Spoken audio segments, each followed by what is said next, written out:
Sweet. I was very upset and I cried for days when my guinea pig Lara Croft died. I named a guinea pig. You had a guinea pig called Yes, I Lara did. Croft. Yeah, I did. Of course. Wow. Yeah, I did. Wow. I'd like to. Yeah. Anyway, I bet you did. yeah, I bet you do. imagine the I age bet I you was do. when Tomb Raider came out. I like Tomb Raider. You bastard. Tomb Raider Triang- and guinea pigs. Those triangles. God, Those they got me triangle going. titties, fucking can't get enough of those. Like of all of the animals that's less like Lara Croft as well, like a guinea pig. Like Guinea I could see it. That's it. I'm just a nerd. Oh, Welcome back to Echoes of the Past. I've got to edit all of that out. Good Have for you me. been recording this entire Yeah, time? of course I have. I always turn it on. Then Darren went missing to find a bird, and then we got to. Oh Sorry. my god. Anyway, as a recap of last session, we found ourselves in the Mourning Wood, where you guys caught up with some faces that had managed to find their way in there. Outside of the Mourning Wood, through the tavern and throughout the entire city, you could hear people being dragged away, consumed, and from what you understand, killed by the red ooze that has flushed its way throughout all the streets and little tiny pathways of the city. From Gob opening the door many, many times, noticed that the red ooze wasn't coming inside the Mourning Wood for some apparent reason, so you're all safe for a time.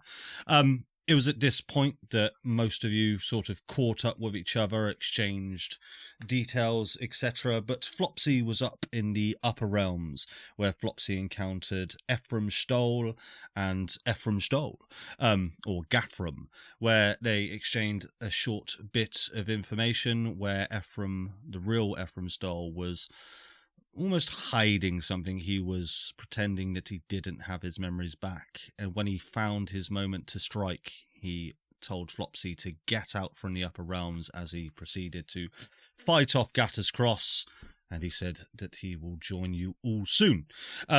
Back in the Mourning Wood, Julius decided to venture up to the Harmony airship. As a reminder, the Harmony airship is currently being pulled into the Argon core telepathically. You don't really know because it's argonified, but that ship is very close to the core. You know bad things will happen if that airship equipped with brimstone refractors will meet that Argon core.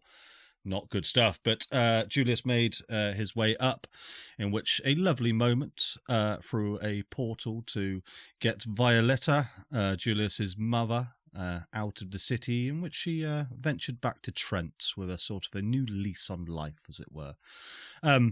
Returning back to the Mourning Wood, Julius managed to meet up with Flopsy. Flopsy fell down from the upper realms from the sky and arrived back in the fiery city of Neverwinter. In the Mourning Wood, Gob had a powerful conversation with Elgondo, where he has now realised his true potential as a wizard, or maybe, who fucking knows this Gob. Lugus had a good conversation with his brothers, in which they mentioned that their real true purpose, that they were sent back here, was to do with the red ooze, and their ultimate number one priority above anything else is Lugus's protection and survival. From there, Luffy entered into the Mourning Wood, where he was quickly destroyed by remnants of the Red Ooze, which then splattered into the Mourning Wood. Lucy was also a target of the Red Ooze, who nastily and sadly lost her life in the Mourning Wood. From there, Janus created a portal to let everybody out of the Mourning Wood, and outside of the city, those that left were not capable of fighting or may have been a hindrance to it, but the ones that stayed have chosen to fight with you in the fiery centre. From there, Lathander was absconded by the Red Ooze, which was just waiting, ready to snap at the next god that it could.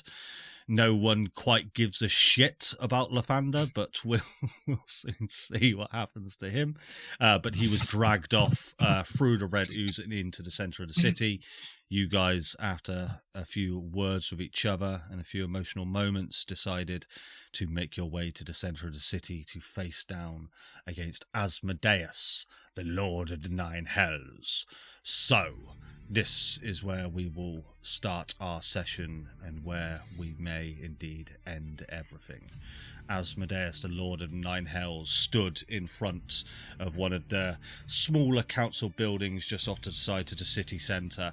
The entire city is ablaze at this point, but the more pressing matter is the red ooze that has come all around the city streets. It's from where you came, so you guys came from the west. The red ooze just sort of sits behind you, and it is slowly making its way forward into the city centre. As you make your way in, you can obviously see the large Asmodeus sort of stood there looming over, and his eyes open as you all arrive. In front of Asmodeus you see the 3 heroes of Faerûn. There is one obviously missing. Lugus, 2 of your brothers catches your eye, Atticus and Alexis, and of course we all know there's a random Brum deck there for some reason, but they are all in a line, floating a few inches above the floor in this almost like Vecna-like coma state, sort of with their limbs very ragdoll-ish as they just sort of float there in the sky. You see, looking across the city centre, the red ooze has come from sort of every other pathway within the centre. You are now cut off by the red ooze. You see it to the north, south and east. Towards the southwest, you do see that the beacon that you once took Flopsy to head to the upper realms, is still there. It is currently not powered. Chained up next to the beacon, and it is now surrounded by red ooze. You can see the body of Micah Talos, but you can also now see the absconded Lathander still within the red ooze, struggling. Every time he tries to use his divine powers, he tries to get out of this red ooze. The red ooze just almost suppresses his godlike divine powers, and just sort of consumes him back into it. You get a sense that this red ooze, where it could kill a mere mortal in seconds and consume it, it's having a harder time digesting a divine being, but you can see it's doing a damn good job of suppressing them. Right over to the west you will see more red ooze, and Flopsy, with your passive perception, you will see that the familiar face of Selune is in this red ooze, again being sort of just swamped and consumed and suppressed. That is what you see, guys. And before we go into a loose-ish initiative, let's roll actual initiative, shall we? So this is going to take a little while to figure out. So everybody go ahead and roll initiative for me.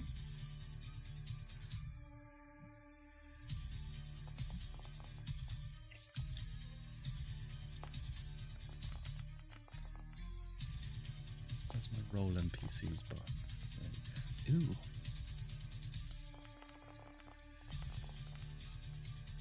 I rolled pretty good. You did. So we won't enter into initiative just yet. I just wanted to set the order of things, just in case you guys do something that is required for doing things in turn order, as it were. But right now you see it as Asmodeus is just there. He did speak to you just before you came in, so we're just picking up on the tail end of that conversation. As a reminder, this is sort of an above the table thing. You all do have your legendary actions, and you do all have your legendary resistances. Don't believe anyone actually used them. Gob, in the case of you, Gob, if you would like to use you're a DM, you know how to use a legendary action. You know how to. I was going to say Gob doesn't have legendary resistances actually, but if you would like to use a legendary action, tell me and I will do something with that. Essentially, it's okay. These guys have legendary actions because they've found their divine power. You obviously do not have that, but I don't want to give you. Makes sense. I want you to have action economy. I want you to have fun. So we'll do something fun with that. This fight, as an above the table thing, will go slightly a little bit different, and all I'll say is, just because you are somewhere in the initiative order doesn't mean that that will change. In this fight, initiative orders will rapidly change. So what I want you guys to think about is always think about what the next thing you're going to do is, because what you might find is it comes up to your turn next before you realise it might do. So while we're in this loose initiative, party, Echoes, what would you like to do? Can you just quickly, Andy, remind me about legendary resistances and actions? It's after. Yep. So At the beginning. So legendary action can be taken after another creature's turn.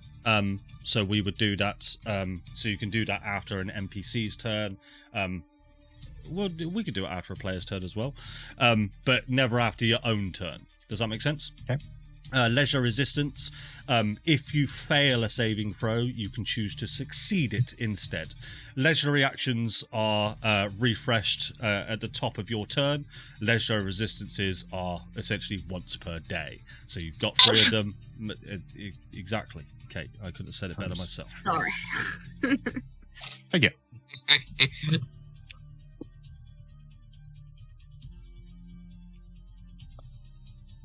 Okay.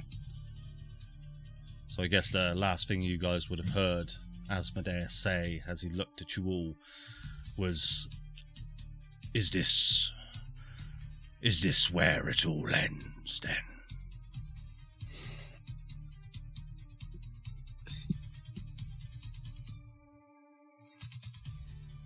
Yeah. I would draw my sword and say, yes, but for you. Ha ha ha! It's funny, real funny. Well, if there is if there's no other sort of rebuke, I would say, use your movement speeds to stick yourselves where you want to be at this point. Asmodeus What's is not my movement speed on the quad bike? 60. Oh my god, you're on a quad bike. 60. It's 60. The flying quad bike. I'll be honest, I forgot you on a flying quad bike. I'm going to say 60 walk speed or 60 fly speed, okay? Wait, Okay. so you're telling me even Gob can fly? Yeah, you. Just me, yeah. huh? Yeah. Now I can fly. I guess I'll buddy hop over there then, yeah. You like me to carry you, Hugh? No, fine. I don't. Good, because I don't. So, yeah, I couldn't do that. It's. I haven't started initiative, so please move Terrible. yourselves where you'd like to be.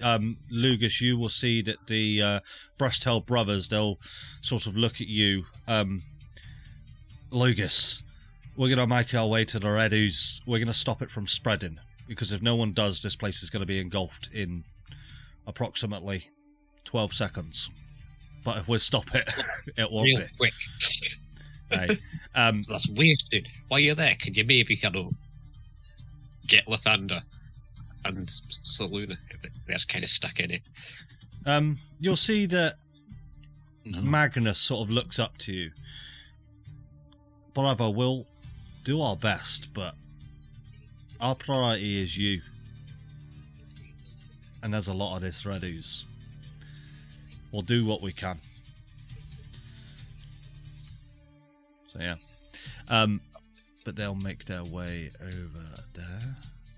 Janus will sort of come with you, Flops. I'd say probably underneath that table there.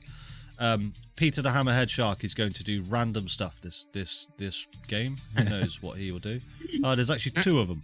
That's how crazy he is. El Gondo will make his way over here. And Mistra will make her way to probably around there.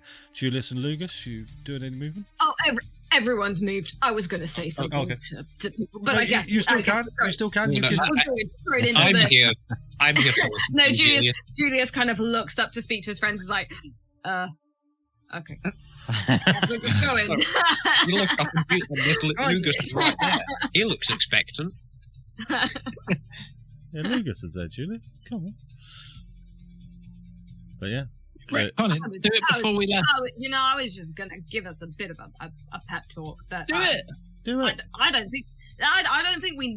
This is Julius saying this is not Kate. Yeah.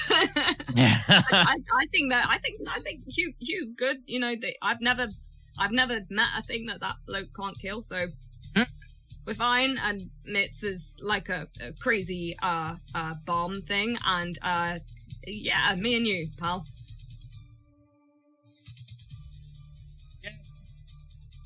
Okay, he flies off. Cool. And I don't know why Gob is. Fucking maniac. Gobs ran to the north. What's my flight speed, man? 60. I want to be below that wall. I want to go in the air. Sorry, you want to be below the wall? Yeah, I can't set a negative height, but I'll say you're below the wall. So you're just sort of below the wall and just sort of peeking your eyes, sort of above. No, not yet. Okay. How do I do like the elevation thing? You Right click, top left. There's a 0 type of number in that. I'll do it for you if you tell me how high you'd like to go. I done it. Oh, you done. Cool. Done it. So Gob, you're currently at full cover. Flops, I assume you're sort of taking some sort of half cover. I assume something like that. Oh, she's busy. That's fine. So yeah, if there's anything that you guys would like to say to Asmodeus, now's your time before we go into initiative. Pussy. I'm gonna go for you first. You're the one sat behind the wall, bitch. I'm gonna. Yeah, I know.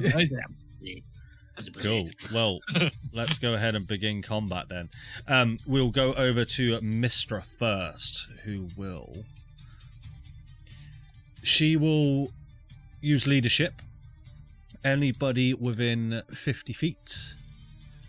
So, yeah, Lugus, you are just out of range. So that'll be Hugh, Primus, Elgondo, is he in it? Yes. Everybody around that 50 feet range will have advantage on their next attack. Nice. It will be over to Primus, who he has a priority, so he will take the dash action. You will see, Lugus, as Primus just... This red ooze is now sort of slurping up across this wall area and down, and you can see it, Gob, as it sort of just drips down from this wall, and Primus just makes his way up, and you see him sort of plant his legs, and he pulls out these 2 stones from his pack, and he places them together. And as he does, it's almost like this magnetic force starts to reverberate around the stones as this magical arcane energy just sprouts from it and just sort of engulfs the red ooze. And you can see that he's pushing it back. It's no longer coming towards you guys in the city. That'll be Primus's action. Lugus, we are over to you with Hugh on deck. Okay. I immediately failed at what you asked me to do. Can I do a check on the hero to try and determine what state they're in, and if I know how? Yeah, to make an Arcana check. Okay. Not a attack has been thrown yet. So. Awful. Yeah, it's not good. You're not too sure, other than this looks like some kind of charm, possession. You're really not too sure, but it's similar to that type of spells, you think?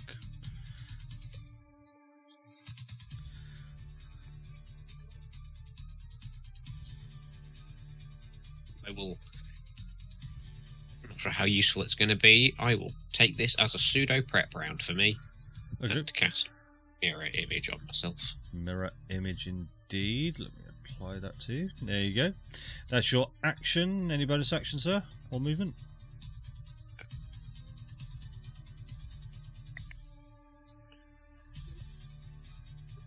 All good? Yeah, we can. I already did my movement, didn't I? Or was that not? You got bonus action movement left, mate. Okay. Think I'm alright, unless I can cast Sanctuary this turn as well. Okay. Well, it'd be a leveled spell Sanctuary, wouldn't it? Yeah. Hugh, we're over to you. Oh my god. Can I ask a question? Yeah. Judas implied some vulnerabilities to Asmodeus in the mind fight. Does that still apply? You're not sure? Okay, thanks. Let's find out. Was it slashing, piercing, fire? It was fire, radiant, and slashing. Slashing, okay. Right. Hugh will, in which case, I'm just going to fucking go for it. Hugh's going to rage. He's going to, as part of his rage, move half his movement speed. He's going to push past the 4 heroes, and he's just going to begin swinging. Yeah, as you sort of push through them, they move away like sort of balloons as you sort of just push them through. There's sort of no weight to them as they sort of just drift off and then come to a complete stop again. Okie doke. So with advantage, Great Weapon Master, but I already have advantage, so not reckless. You have advantage, yes. Is that for both all attacks? Or? All attacks this round, yes. Sweet, so 29 to hit. Will hit. Is that the -5 from GWM? Yes, so that 25 will still hit. Yeah, okay. Wait, did I roll the damage? Where's the damage gone? I don't see it. Roll damage. No. So, damage 29. plus... Oh, God, I've done it already. What was my... I can never find this. Is it 2d6 or is it 1d6 plus... 1d6 plus half my barbarian, so 1d6 plus 6. What the hell? Stop Asmodeus. So plus 11 radiant, and then plus the Baldur bonus, which was 2d6, another 2d6 radiant. So plus 17 radiant. Yeah, we're doing this manually this fight, it would appear. Because all my shit has gone wrong. So if you hover over him and you see he's taken no damage, that's because I cannot apply damage to him for some odd reason. I may have to reload during the break. Love it when things work out like that.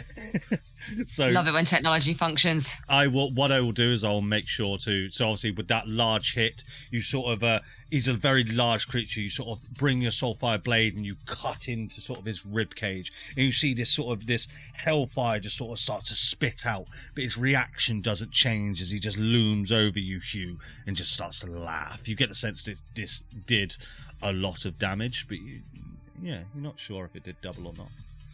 Okay. Maybe if I try again. Hit harder. That will miss with Great Weapon Master, I assume. Yes, it was a Great Weapon then Master. That will miss, sadly. Okie doke. And that is me. Okie doke. We'll go over to Asmodeus, who will look at you all. You are all so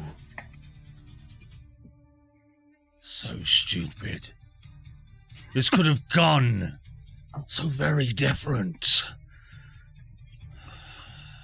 If you kill me, it doesn't stop what's happening up there.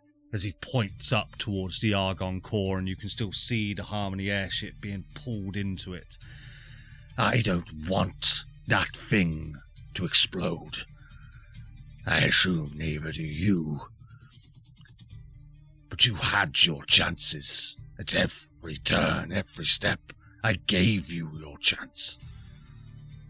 And now I've come to the conclusion that I'm better off without you. All of you. Especially you, Woodman. As I'm going to move myself because I can't click you and then I'll move myself back. Hugh begins looking around for a puppet of some description. Woodman.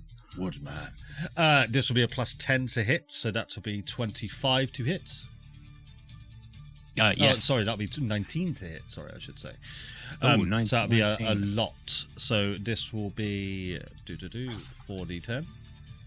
Oh, hang on. Was it 19 to hit? Did you say? No, not plus 19. 15 plus 19 to hit. plus 19. Plus 19. Yes, Asmodeus. Mm-hmm. You will take 32 points of force damage. You. I need you to pick one of these 4 words for me, please. Resistance, sacrifice, service, or submission. Sacrifice. Sacrifice. Please choose a magical item. The Ring of Free Motion. You see that ring. Are you currently wearing it and attuned to it? No. Okay, cool. So within your sort of your pack, you feel this large arcane burst as it just smashes out against your body. Because you're not wearing it, because you're not attuned to it, it does not cause you any damage, but you get the sense that if it was, this would hurt a lot as that magical item just explodes and disintegrates. But you will still take the damage, and he will go ahead and... I will cast a wall of fire. 16. 14. Right there, not on top of him though, because I'm not going to cast it on people. I'm going to place that there, and it's going to go all the way down to there. So you'll see that he sort of raises his hand, and this large wall of hellfire just goes cutting off some people from the fight. That will be the end of Asmodeus' turn. Julius, it is over to you. Before it's my turn, can I take a legendary action after his turn? You certainly can. As he's the only enemy combatant, can we all take a legendary reaction? What I said was you can take them after the NPCs or even the PCs' turns if you would like to. Ooh. So so Julius is gonna like jump up and fly over, and as he flies over, he's very carefully like tracking where each of his like comrades are going, and his gaze kind of lingers on where Flopsy's going the longest. And then he snaps back to Asmodeus, and I know what you're gonna do with this, but as I've got advantage, I will remember to use my thing that you gave me that I haven't used. But it doesn't. I don't think you told me any distance. I don't know. For my divine spear. Your divine what? What do you want to use? Spear. My divine spear. You gave me a thing I could do. It reminds me. What? What? Andy looks clueless, so let's see. Yeah. That I haven't got any distance, but I think it's something I can throw. I do not remember this at all. Give it to me. It was like one of my special effect things. Okay. Andy. In the Lolth fight. Yeah, take a divine spear. Yeah? Yeah. Cool. So I want to fly this way so I get closer. So just quickly then. So because this is just before your turn, you can do this as part of your turn. Oh, I can't move. Oh, sorry. Yeah, because this is your legendary action. Sorry. I was getting confused with my turn because it's right next. Yes. So as Julius flies, he'll kind of pull himself up and flap his wings and put his hands together, and he'll start glowing even brighter all around him, and out of his hand shoots this bolt of light to strike Asmodeus. He needs to make a dex save. Oh, whatever I gave you sounds cool as shit. It's fucking cool. Yeah. DC is also incredibly high. I hope 17. No, he fails. What is the effect? Because I may choose to resist it. Yeah, I think I'm almost certain that you will. It's 12d6 radiant damage. 12d6 radiant damage. I will not resist it. Go ahead and roll 12d6 radiant damage. It's vulnerable to radiant. We don't know just yet. Sorry. What? Oh, 12d6. Oh my god, Kate. 1, 2, 3, 4. Okay. Whatever that is, 43. 43, as this divine sphere sort of emanates in your hand, just grows out, and you throw it straight towards his gullet. And he sort of thinks about it for a second as you see in sort of this slow motion reaction. He looks down, sees it coming, and decides to not grab it out of the air and just chooses to take the damage instead. These radiant veins just go start to crack all over his body. You get the sense that he has taken double damage. With an 86 points of damage there. Cool. I demand a con save then. For the wall of fire.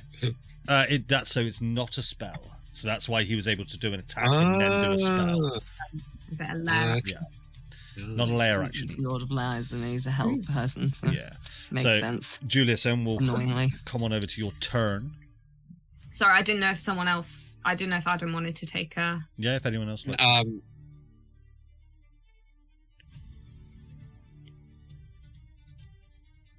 I'll use it to save someone.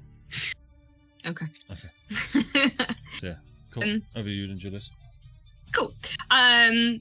So as soon as he fires this spear, he'll carry on flying forwards. Oh, what am I going to do? What is he going to do? Actually, I'm going to go maybe just a little bit forwards. And as he does so, the hands that have just pushed out this sphere, he's going to do his and copy Lugus and cast Mirror Image, because I think that's probably going to be quite helpful. Yeah. And as a bonus action, I'll do my Hexblade's Curse. You've already used your Hexblade Curse, if you remember. Oh yeah, but I cursed him. Yeah. Exactly. Yeah, but you get Then it back I'll on raise that. As a bonus action, I will take out my sword, and it will flare with fire along it. Oh, the flyer, yeah. Go ahead and do the mirror image for me, just so I can attach it to your token, if that would be so kind. We'll move on from Julius then to Flopsy. Okay, right. As I'm like running across the battlefield in a sneaky way, I'm going to be sort of like asking the Argon, like, I'll say something along the lines of, look, you're like the antithesis of a god. Where's the weak point? What should we be hitting?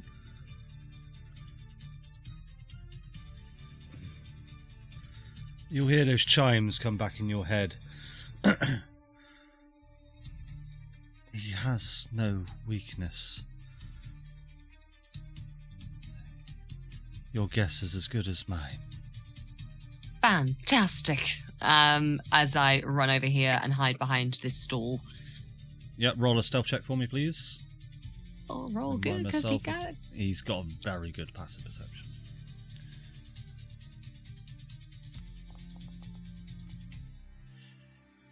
$27. 27. You feel like you are hidden, but you feel like... And how do I describe this? You feel the hairs on the back of your neck stand up like someone is staring straight at you, but only just. I don't know how I portray that only just he has seen you. So, okay, so 27. Right, okay, so, cool. I've got advantage anyway. So from my slightly covered position, I'm just gonna like poke out and then sort of like hold myself against there and aim and fire. And I'm gonna try and aim for the exact location that I hit him the last time. Chest. Yep. He's still got that sort of that necrotic wound to him. So yeah, go ahead. I got one. Nice. Sorry. Sorry. Okay. Nice. Advantage. 28. Oh, 28 will hit. Okay, and then wait, just want to check. Have I got the thing on? Oh, my sharpshooter's not on. So that should be -5, yeah? Yeah. Yeah, that'll still hit. Yay. A little bit. Sorry, I'm just having to write two conversations. Only just. Okay. So then I don't know if this is going to include my sharpshooter because I didn't have it on when I did the attack, but Yeah, well, yeah, I minus the 5, so you can add the +10. So that's 25. I don't think. And then obviously send attack. Yes. Because it was advantage.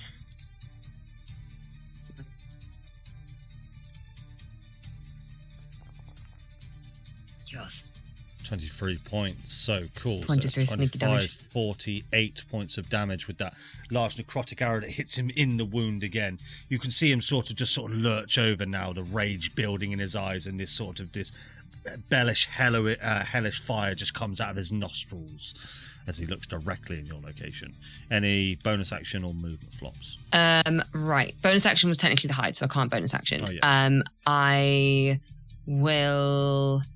Well, now I'm also focusing on the thingy, the tether thingy. Yep. I've got that, and I've also got, what's my temporary hit points from that? So that would have been 25, so 12. 12, right, cool. Although I've still got the 16 temporary hit points from Lugus, haven't I? Yeah, so keep that 16. Yeah, cool. Yeah. Right, so then what I will do is I will move a location. Gosh, thank you. got some food. So I'm just getting like a Just Eat in the middle of the battle. I'm sorry. Oh, nice. So I'll then I gotta fucking go. Right, okay. He's gonna see me regardless. It doesn't matter much. Is there anywhere like that's dim? I know that's a ridiculous question to ask considering the amount of fire that's around the area, but is there any like dimness? I would say there are shadowy areas towards sort of the back end of this beacon. The back end of the beacon. Yeah, so the sun is coming up now as well, and there's hellish fire. So yeah, I would just say behind the back of the beacon. I'm not sure we'll go there. I'm going to stay here. All right, cool. We will now move over to El Gondo, who is going to... He will try to dispel this wall of fire. So this will be his D20 plus spellcasting modifier plus 9. What's your spellcasting modifier there, little man? 5. So he will fail that. So he brings out his hands to try and cast dispel magic, and he just cannot find the sort of the arcane within him to dispel this 9th level wall of fire. We are now going to head on over to Magnus Brushtail, who's stuck in the wall of fire. So what I say is this is action to sort of climb over here. Let's just roll a quick check to see if he breaks his legs. He does not. Then makes his way over here. What I say, that's probably about as far as he can go as he climbs through there. Janus, where are you, Janus, by the way? You are important to me. Yes. Janus is going to come over to this red ooze and do the same thing with the 2 rocks that Primus did and almost channel this energy into that red ooze right there. We are over to you. Oh, just before we get to you, Gob, I would like Flopsy to make a Constitution saving throw for me, please. Oh, God. Can I also just say there's no music and it's really disturbing me? Yeah, there is. There is. There is. Yeah. What? Why You did just that turn it up, happen? mate. Turn it up, dude. No, have. Or refresh. Why isn't it playing for me? I'm not getting any music either. I'm getting it. Yeah, It's I've got the volume 2026 Epic. I will... It's a whole Yeah, 62 I can see that, but it's not playing. Everything Sometimes else. you need to turn the volume up. Like you need to adjust the main volume control, and then it triggers it to come back. Flopsy, you will feel as your body starts to heat up. You'll see as you look towards Asmodeus, you can almost see these almost heat lines as his stare connects, his eyes connect with yours, and you feel just everything around you start to heat up, and you will take. Did I not save? No, that is not a save for a 22. Would you like to use Leisure Resistance? No. So you'll take 8d10. You will take 45 points of fire damage as you feel this. As you feel your body start to heat up, and these hell flames just come like a pillar from the floor. Just goes and just completely engulf you in this flame. Can I take a legendary action at the end of his turn? That was his legendary action, but I'll say you can take one after Janus's. Yeah. I would like to just make some attacks. Yeah, go for it. So you get to make one attack as a legendary action. Is it not 2 attacks per action? Not as a legendary action. So legendary Not action. as a legendary Yeah. action. So PCs aren't really supposed to have them. That makes sense. Okay. Yeah. Okay. Right. But I still have advantage, right? Yes, because it is still there's still the first round until Mistra's turn. Is this Great Weapon Master? No. Okay, then that will hit you. I don't believe you, but I have to. I will start calling it when I want it Fair, now, fair. so you can hold me to that. That will hit. So this Okay, won't be so a that- stands of 15 points of damage. Plus 1d. Will I get this? Divine Fury. First creature you hit on each of your turn. No. I would still allow it at this point. Legendary action is a little bit weird at this point, so Okay. But I'm also going to add on the Baldur, so it is 3d6 plus 6. so So you bring that blade up and you strike up, and we say sort of the center of his thigh, as he's such a large creature. He just sort of laughs at you, Hugh. 20 more points of damage, fantastic. Or radiant I was damage. about to say that is radiant, isn't it? Yeah. Gob, we are over to you. Okay, first things first. We're going to Blade Song. Yes. Get that out of the way. That's my bonus action. I will then pop up just enough so that I can see above this wall. And if this works, it'll be fucking hilarious. But I'm going to try it anyway. Oh, hold on just a second. You say you went down the... Oh, no, never mind. Quad bike's flying, of course. I was going to say, are you on the Yes, quad? the quad bike, of course, the quad bike's flying. And then just popping my head up should be enough range. Yes. If this works, I've got a fucking crease. I'm going to cast Grease right underneath him. Dex save. Grease underneath him. Does he say make a dex save? I don't think he takes it immediately. I think it's at the start of this turn. He Isn't it? does. He does. Each creature standing in the area must succeed a it dex is save. immediately. Oh God. Barbs. You're gonna barbs. You can't make him fall over. Come on. Just slips on his fucking arse. Oh, so that's No. 20. So that's 20. You got that 20 anyway. Who are you going to give advantage to with the barbs? I don't even think you're in range, are you? Jane, this one. The Primus. big rabbit. The Yep. big squirrel thing. Sure thing. Whatever that is. Whatever that fucking... Cool. So any Warhammer movement, 40K looking rabbit thingy. any movement combo. I just dip back under the 10 feet under the wall. Yeah, so you just sort of make your way back down. Yeah, he definitely knows you're there, though, so just making you aware of that. Peter's okay. Peter's just going to go, fuck you. Peter, what do you Cost me do? nothing to do, thankfully. He'll use his dash action to come with you, Hugh, I think. Look at Peter. Right, cool. At the end of Peter's turn, I would like... Can I make a legendary action, please? Yeah, let me do my one first. Let me do my one first, because I said first. Lugus, Constitution saving throw for me, please, mate. Cool. I'm not gonna lie. I think I can only pass this if I crit. So. Oh, nearly. 21. Yeah, sadly, that will fail. But you will also feel the heat start to rise within you, and that'll be 42 points of fire damage as this cylinder of hellfire will come up and burn the shit out of you. Flopsy, legendary action. Am I applying that? Yes, Yes, I'm please. going to call upon the Argon like I did in the Lulth fight. Oh, yes. And I'll let it do what it does. Oh, you want to just let it Yes. do what it does. What you'll hear is these chimes come out once again, but that orange glowing spectre that you saw in the upper plains, that image of a child, sort of just comes out from you like it's like a ghost, like your soul coming from your body as it stands in front of you.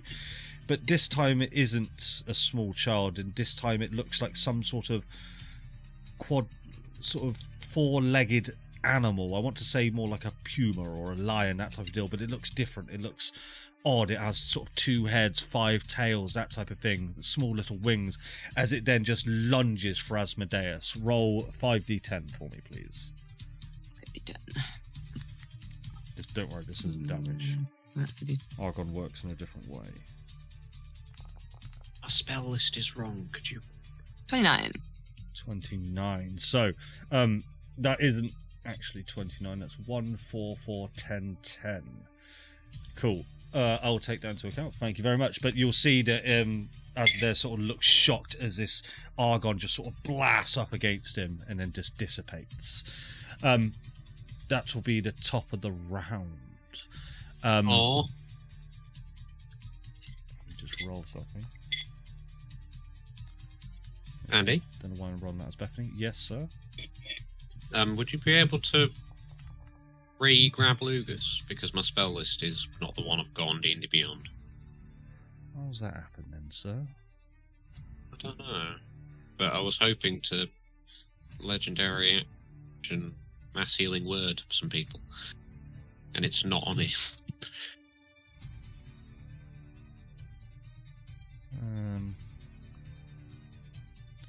Hold on. try that. Yes, it's there now. Okay. Fantastic. So yeah, I'm just rolling a couple things. You will all see as this red ooze, as much as the Brushtail brothers are holding back their portion of it, a lot of it will start to spread. Not like this. Now this is now all. There's a lot of red. Cool, fantastic. We are over to Bethany, who, seeing as you lot enjoyed that, she'll burst through this wall of fire. I'll roll that damage for her in a second. She can take it. And she will do her leadership again, so you guys within 50 feet. Actually, Hugh, she will try and get you as well. Does that say 50? Yeah, it does. Right, cool. So all of you within that square will get advantage on your next attacks. Okay, yeah, would you like to do a legendary action, Lucas? I'll do it after Big Asmodeus' turn. Okay, doke. Over to Primus, who will just do his thing. So, Lucas, we are over to you. So, Lucas, Okay. Primus is just concentrating on that red ooze. Right. Oh. Is there anything I can do to help those two? I don't think there is.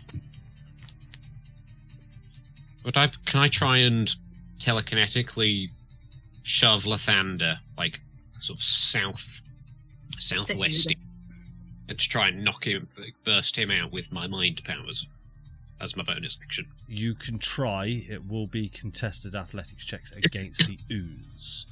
You don't know too much about it. It is, yeah. It's sort of, this is essentially a contested strength check to it. It is arcane in nature. So, is this plus my spellcasting stat, which is how we usually do it? Instead of strength, yeah. Instead of strength, yeah. Okay, so it's pretty much just a d20 plus 8 then, because I'm not proficient. Yeah. So the red ooze will get plus 12. Just to make you aware. I like my chances. Okay. So this for the ooze, that'll be a 28. I'm liking less of my chances. I have to crit. Can I divine guidance this? No, because this is a contested check, and divine guidance isn't bonus. Yeah, no. Sorry, Lathander. So yeah, with a 19 then, so you sort of reach out and you try to push or pull him from it, but you just, almost like elastic, this red ooze just keeps coming up and grabbing hold of him. And the more he struggles, the more you try and push him out, the deeper and deeper he sinks into this red ooze as he is being consumed. What I will say is, I was going to do this sort of just before Asmodeus' turn, but it sort of thematically fits now. You will see that the ooze, just as it sort of consumes him even more, will push him up to the beacon, and you'll see him just sort of there with all his limbs pressed against the beacon, and Flopsy, you will see that beacon start to light. It will start to power up. So that is what will happen there. Lucas, anything else with your turn, mate?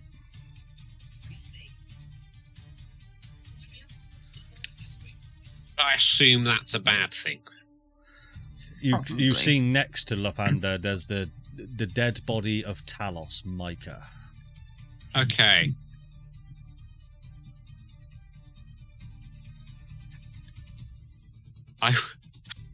This could be awful. I would like to cast. I would like to cast Shatter on the beacon. Like to cast Shatter on the beacon? You certainly can. It's a very, very beefy object with... I have given it a lot of hit points. But I assume it's an object. It which will take not... double. Yeah, will not have to take the save, so it will take double damage. So go ahead and roll. 32, so 64 points of damage. As this shatter just sort of emanates around it, you see Lathander does also take the damage as well, but it's sort of negligible. It's not in it. But, well, all right. I just got him out of it.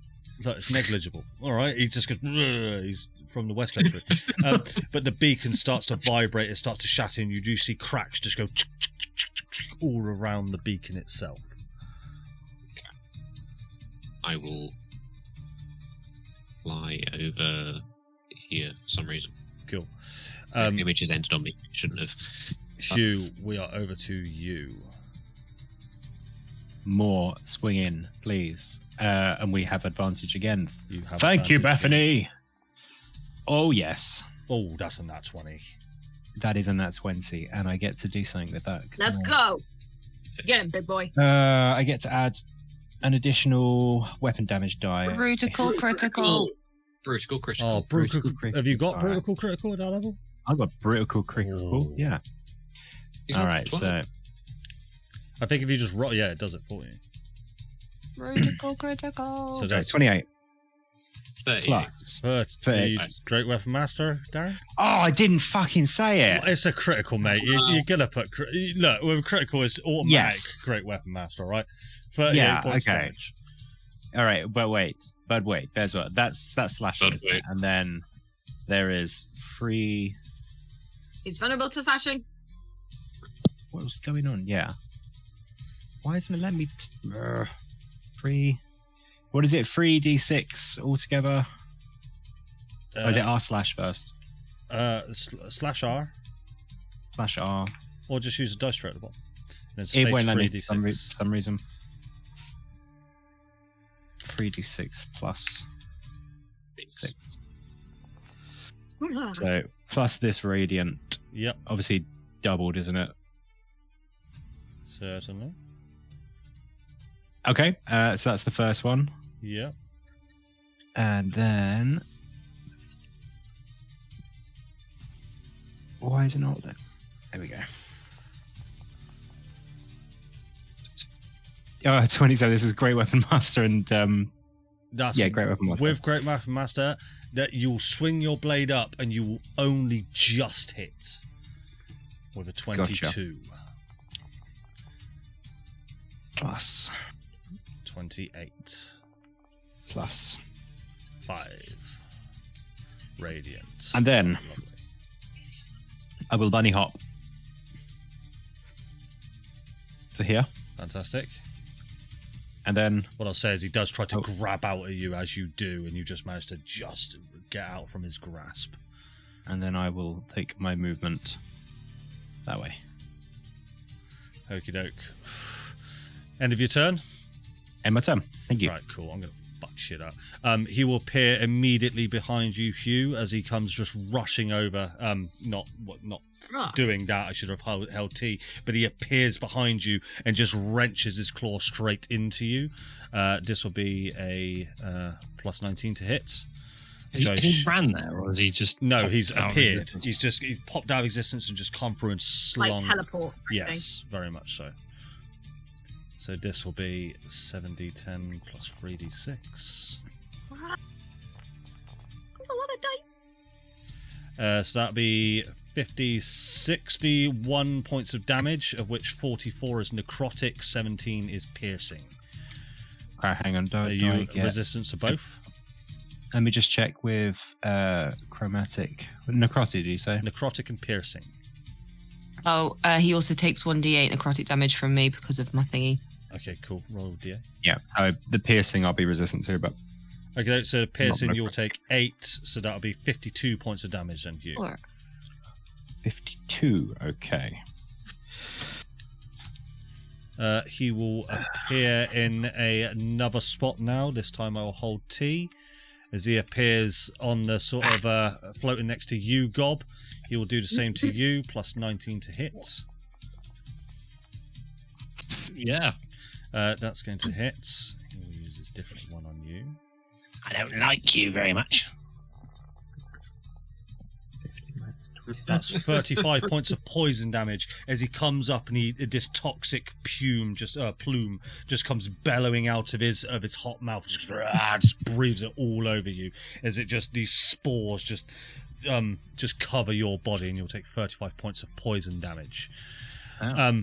He will then do his final move. I'm gonna put him over here to Julius as he sort of snaps around the arena. Come on, baby. Very, very close. I would like you to charisma saving throw. I don't know why I chose you for this one. Fuck. Nice. Okay, I will try.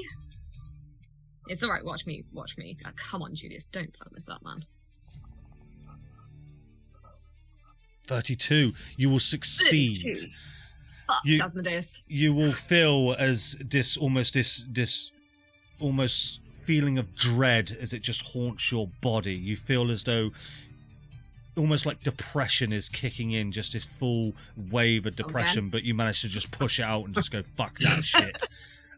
As you, no effect on you whatsoever. That will end Asmodeus' turn. Over to you, Julius. Okay. I would like to take a legendary action where I wink at him, say, hi, honey, and I want to attack him. Motherfucker. Go for it. Make a weapon attack. He stood right here. Wait, is it letting me target him? I don't like that it's showing he's unharmed. It's like I mentioned earlier, I'm doing health manually. Okay. Sorry, let me. Where's my fucking sword? Blah blah blah blah blah blah blah blah blah blah. I will update his health at the break when I refresh the foundry. Attack. I get. Oh god. Sorry, 2 seconds. Hexblade curse. I get plus something. Hexblade curse +2. I think I get more though, right? Because I leveled up. No, Hexblade curse is always that level. +2, I believe. You're still only that Hang level. on. I've got written down +5 for some reason. Is that right? Not right. No, Hexblade curse is always +2.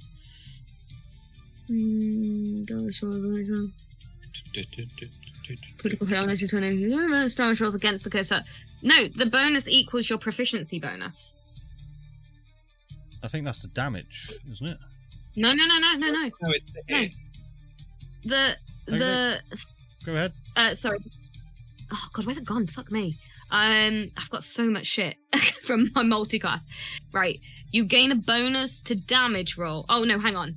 I think you're right. I read it wrong. You gain bonus to damage rolls, not attack rolls. Yes. Any attack roll you make against critical. Yeah, I'm sorry. It was me. You are right.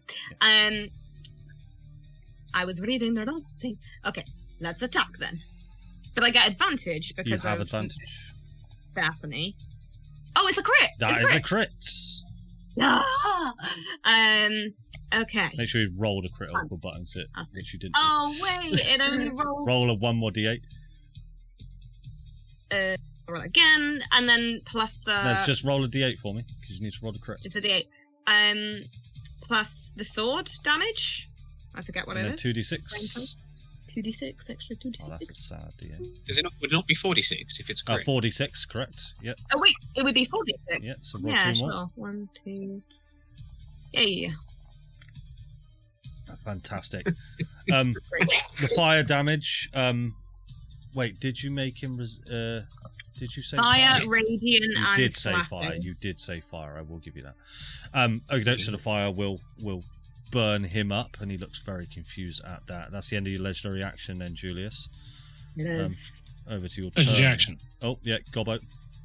I want to cast a spell. You want to cast a spell? Tell me how Gob is going to try to cast this spell out of turn. He's been hit with this poison stuff, and he's like, ugh, and then he kind of sniffs it and licks it. And he's like, and he's still got this El Gondo strapped to the front. He's like, come on, buddy. And I want to place my hand on him, and as I do, I feel like there's a magical connection between me and El Gondo that gives him the robustness and the fortitude to cast spells out of turn. Okay, yes, you rub the head of the lucky El Gondo on the front of your quad bike. Yeah, that's good enough for me. Go ahead and cast a spell. I'm going to drop a fireball on him. Drop a fireball, go for it. You might have a hard time Tetrising that one, just want to make you aware. What's wrong with that? That's all right, yeah, no, you should be fine. Yeah. Dex save. Oh yeah, sorry. I was just enjoying the effect more than anything.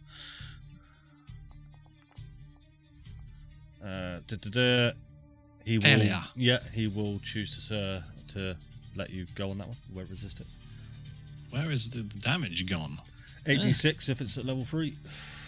Yeah.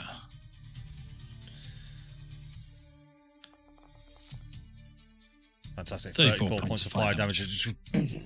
sort of blows Mistra back, but then she sort of just skates back on her shoes, and then she just brings it back. It's on her And I'll just drop back down on the quad bike. Bye. I'm gonna kill you. So And he was vulnerable to fire, wasn't he? He was, yes. Yeah, cool. Yeah. Otherwise, he would have healed. That does only last for a certain amount of time, by the way, Julius. So that will come up in this. Cool. Any other legendary actions, or can I move this over to Julius's turn? Cool. Julius, over to you.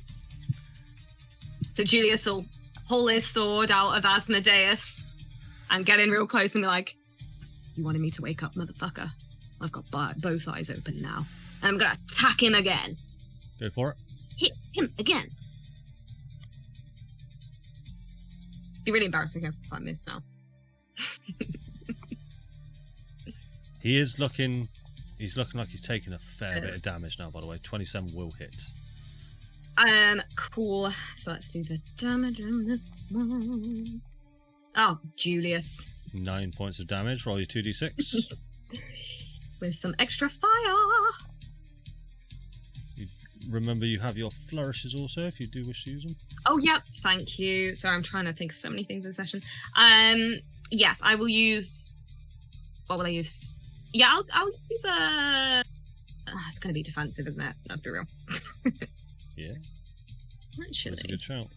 Roll your d8. I wonder... Hang on one second. Oh my god. Sorry. I feel like there's one... Where the fuck am I flourishing? Here we go. Don't eat somebody. You also push the target. It's okay. I will use... actually, for my first one, I will use a mobile flourish. Okay. Because that deals extra damage to him. They all do extra damage to him. Yeah. Not the defensive. It does. Oh, no, Yes, you're right. Oh, God. Sorry, I'm so fucking confused. Right. It's a D10. It's a D10. We'll make it defensive. You make it defensive, plus 9 to your AC, 9 more points of damage to him. Yes. Yes. And then we're going to go again. Go for it. So attack him one more time. Is that 9 damage not Ah. the same? Holy moly. Oh, Ah. yes, indeed. Yes. I'm coming for you, bitch. You want to traumatize my family? Now start rolling fucking well, man. Every fucking boss fight. And I'm going to do 4 of these. 3, 4. But this means that my flourish is also... Oh, come on. That my flourish is also doubled. Your So I'll flourish do is also done. 2d10. 2d10, correct. And happily add that to my AC. So defensive flourish, yeah? Yeah. 11. So 11 points of AC now over the top, so it doesn't add on to the 9, Christ. obviously, for obvious reasons. End of your turn, Julius, or you moving anywhere? Yeah, I am going to move. I'm going to... Go for it. I'm going to fly in a different direction. Okay.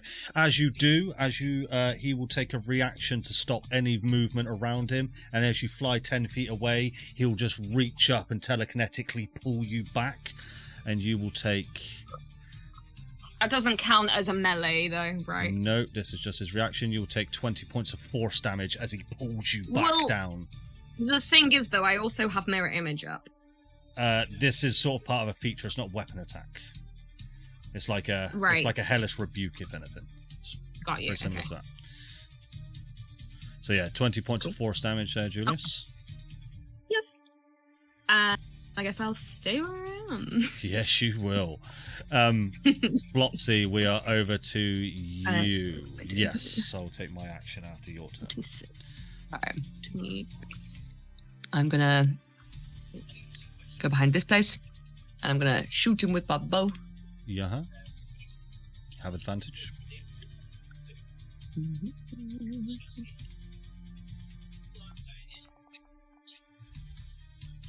That is 25 will 25. hit. Okay, then damage. 15. 15 points of damage. Yep. Sneaky attack. Plus I need to keep track of this. That's 41. 26. Yeah. Plus an extra 1d8 because I've got temporary hit points from the thingy. 1. 42. Yeah. Plus 2 damage because I'm focusing on the death shard. 44. Is that everything? Yeah, I think so. Yeah. I think so. What I'm gonna do is What I'll quickly say is your arrow strikes him, and all of this damage does apply. But you see, as the sort of the smoke and the hellish flame comes out of him, he almost sucks it back into his body, almost like he's absorbing some of that damage. You're not quite sure what he's going to do with that. He has taken full damage, but maybe half of that damage is being stored somewhere. I don't like that. And then I'm going to the area of cover.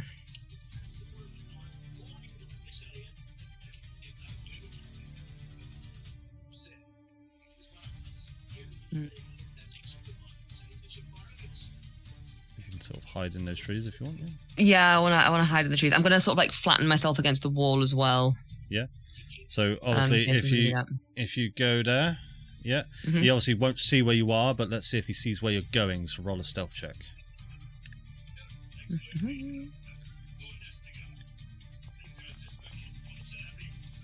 30.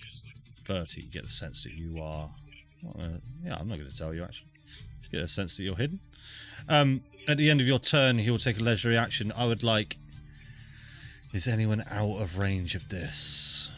In terms of you guys... No, Gob, he knows where you are, so it's going to get you. I'd like everybody to roll me an intelligence saving throw for me, please. All of us?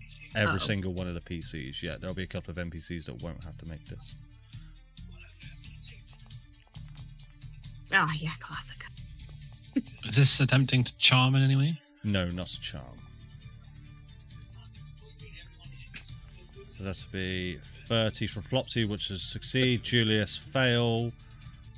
Oh no, Flopsy, Flopsy, you succeed anyway. Hugh, that's a fail. Lugus, that's a success. Gob, that is a fail. Ooh. Yeah, What? yeah. I think this is There we go. You guys will take 68. I'm going to use a legendary resistance. You'll use legendary resistance. Okay, so you will take no damage. Anyone who succeeds will take no damage. But anyone who has failed, so I believe that is only Hugh and Gob at this point. Yeah, so Hugh and Gob, you'll take 23 points of necrotic damage. But you will feel this sense of dread within you, this mounting sense of depression. This isn't frightened. This isn't anything that you've ever come across, but you feel cursed in some way. Almost branded for death. So I'll tell you what, I'm going to give you both a... What can I give you, Gob? I'm going to give you a... Oh, marked. Look at that one. Look, I found a really good one. Where's Hugh? There you are. There you are, also marked Hugh. Cool, it'll be over to Elgondo. He'll try and dispel this wall once again. D20 Come on, Elgondo. 5 for a 19. the only one behind. I believe in you. He still can't dispel it. He can't bring this wall down. That'll be the end of his turn. Magnus will make his way towards... He can, with a dash, make his way there, but he's still not channeling on the red ooze. Janus. You're going to see why I'm struggling so hard with your brothers in a minute, because it's got all a bit out of hand. He'll continue to do that. Gob, we're over to you in your current state. I'm going to... I'm going to activate a Crimson Right, draw my claws against my clothing and rip it off so I'm bare-chested. I'll take 2 points of damage. Yep. And I will... Let's go to try to move. I'm impeded by a wall. Okay, in. There you are. Into flanking with Julius. Yep. And I'd like to hit him, please. I'm going to have to do this in D&D Beyond, I'm afraid. Yep.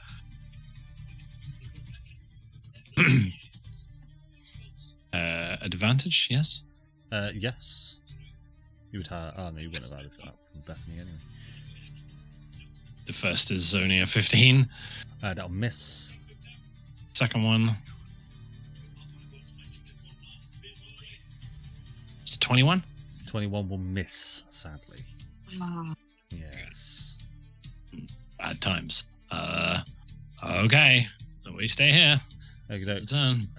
at the end of your turn, Gob, because you are cursed, I need you to, and this will be a charm effect. So, okay. So I need you to roll me Constitution saving throw with advantage then. And Hugh on the, well, no, not you yet, Hugh. Never mind. Yeah, 28. You will succeed. You will still feel this curse within you, but you feel something trying to eat away at your mind and your muscles and things like that. But you do resist it. We're over to Peter. Oh, poor Peter. I use my legendary action. Yes, Peter. go for it. I'll do Peter at the same time. Go for it, Lucas. I will be killing literally everyone, including the heroes and my brothers, even though most of them are at full health. They are all... yeah, Steve does need a bit of healing. But okay. Peter's just rolled a nat 20. Let's go, Peter.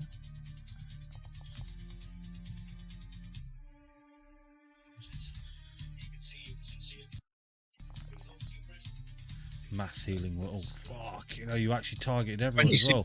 Holy shit. Points to everyone. Okay, everyone give yourself 26 points of healing. Does... Felt like healing everyone. If you've been going down on your temp hit points, I'm presuming it doesn't heal you your temp hit points. No. It's only if you beyond that. It would heal Hughes plus 30. Yeah. Yeah, the work on Hughes plus 30. Yeah. On his plus 30. I see. Okay, so hang on. You should try and get yours to look like this, by the way. It'd be much easier. I don't know if I So what I'll say then, Peter sort of absolutely tears into Asmodeus. He comes through like a rabid dog and starts chewing. This argon sort of aura starts to flood off of his teeth as he just starts to chew into Asmodeus. Lugus, as you sort of look up, do you want to describe your mass healing word for us? Plus 30. So I'd go... Oh, Lord. Lucas rises another 10 feet into the air. He holds his ring, which he hasn't activated yet, but basically, holds it to his chest and pulls this mote of gold energy out, and then pretty much individually flicks a mote of gold energy at each one of his party members. Fantastic. Healing them. Yeah, awesome, Lucas. Well done. Top of the round, I am going to... Who has the most health out of all of you? Julius. Julius, I would like you to roll 8d12 for me, please. Oh.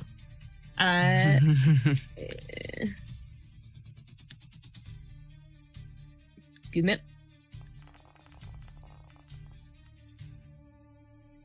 Ouch. 48.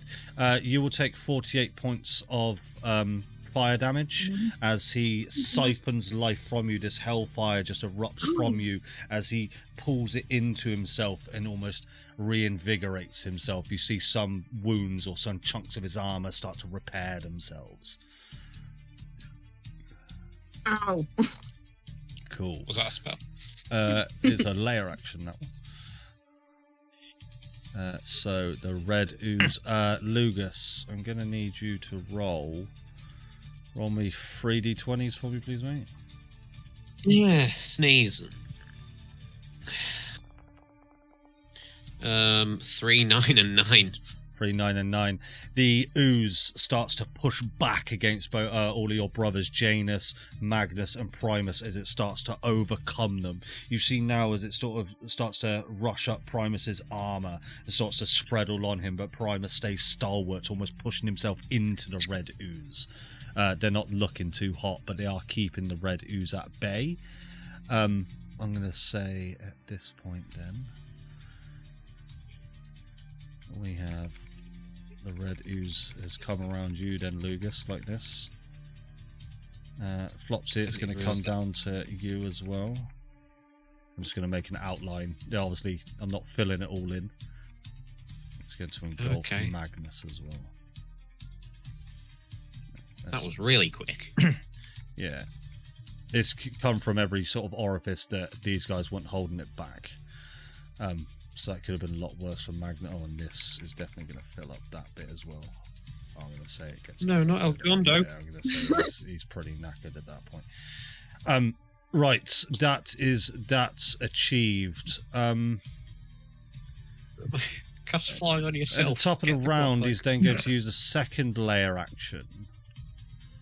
How do I want to do this with you all? You will feel as you're all sort of taking these swings at him. What I say is, Julius, is just about as you're about to bring this blade up, because this is all sort of happening in real time. You will feel your blade come up and just stop dead as all of your muscles just seize up, tense. And this goes for every single person on this map. You will all just become paralyzed, as it were. You can see and hear things and smell things. But you are all currently paralyzed. There is no save to this. This is almost like a time stop that Asmodeus has done. I will just quickly... I'm going to shuffle around that. We're going to go to the break in a minute, so I'll shuffle around the initiative in a moment. But Asmodeus will just sort of look at you all now, and you see he's just able to sort of move around as you're all just sort of paralyzed there in position. And he'll just make his way around. I think he'll come up to you first, Hugh. You. Where's the Baldur? And he'll sort of... Yeah. So as you find yourself trying to speak, you just can't. Even your vocal cords are seized up. And he just sort of looks at you. Make me a wisdom saving throw.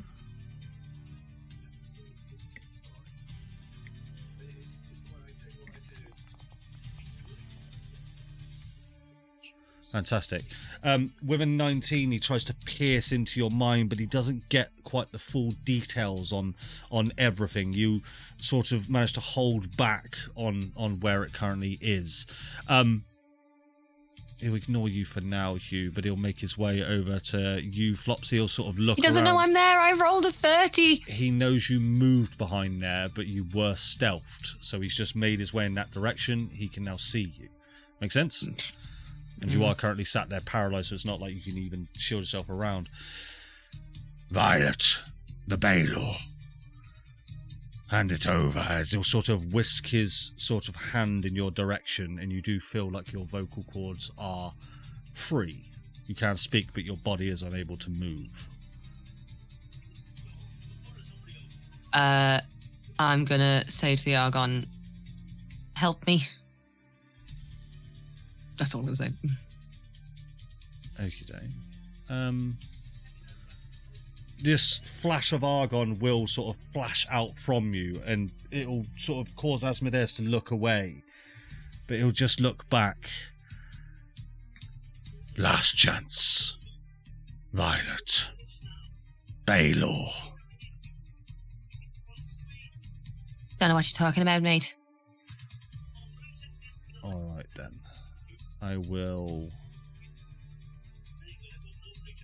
Yes, I will attack you 3 times. Which will... well, let me do the first attack first, and then I'll describe what happens to you all. That'll be plus 19, so 30 to hit. Yep. And, oh, wrong one.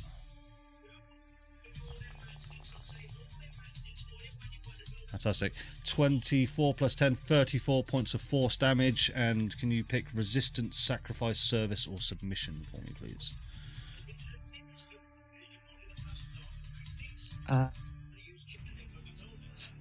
Sacrifice. Okay, so you choose a magical item with on your person. Is it My ring of regeneration. And no, I'm not wearing it, and no, I'm not attuned to it. not wearing it, not attuned to it? That will be destroyed as he takes one strike at you with his claws. The rest of you feel your body untense, and you now just see him in a completely different location as he is now just slashing away at Flopsy. He's then going to go ahead and make a second attack on you. How much damage did he just do? Was it 24? You said 34. 34. 34 force. This will be 30 odd damage, so I assume that will hit. This will be another 4d10 plus 10. So that'll be another 27 points of force damage, and please pick one of those 4 words, but you can't pick sacrifice again. What was the 4, sorry? Resistance, service, or submission.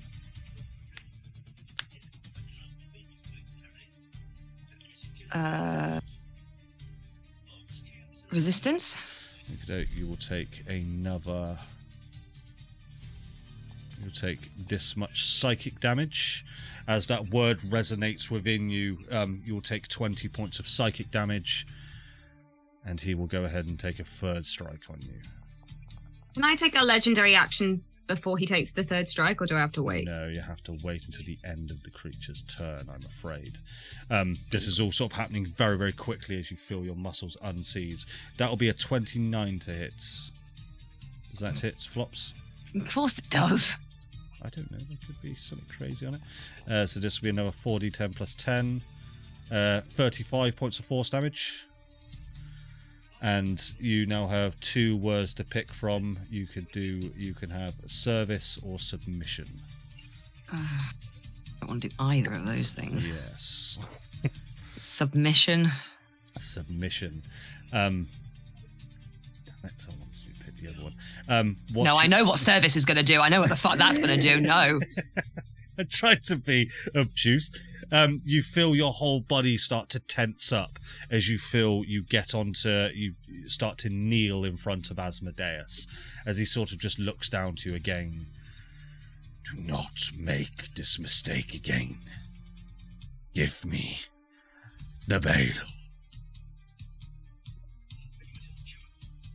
As he looks up to the sky, you all see as he looks up towards this large Argon core in the sky, and with his final action he will hold his hand up to the air, and where the Harmony airship is being sucked into the Argon core, like tugged into it, he will pull the Argon core towards the centre of the city. You'll see that the Harmony airship will dislodge and it will start to come hurtling towards the centre of the city.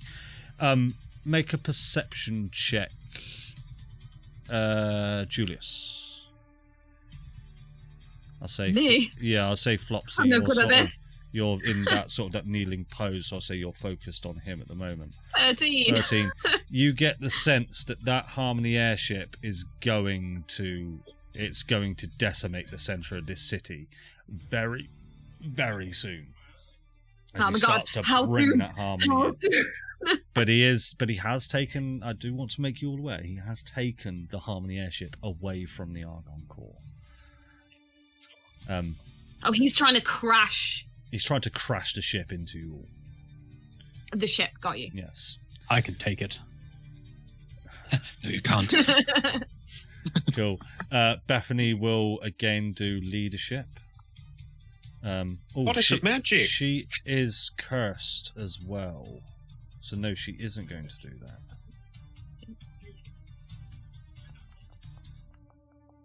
How far away is this bitch? She'll fail. She'll use legendary resistance to succeed. You want to do some magic, do you?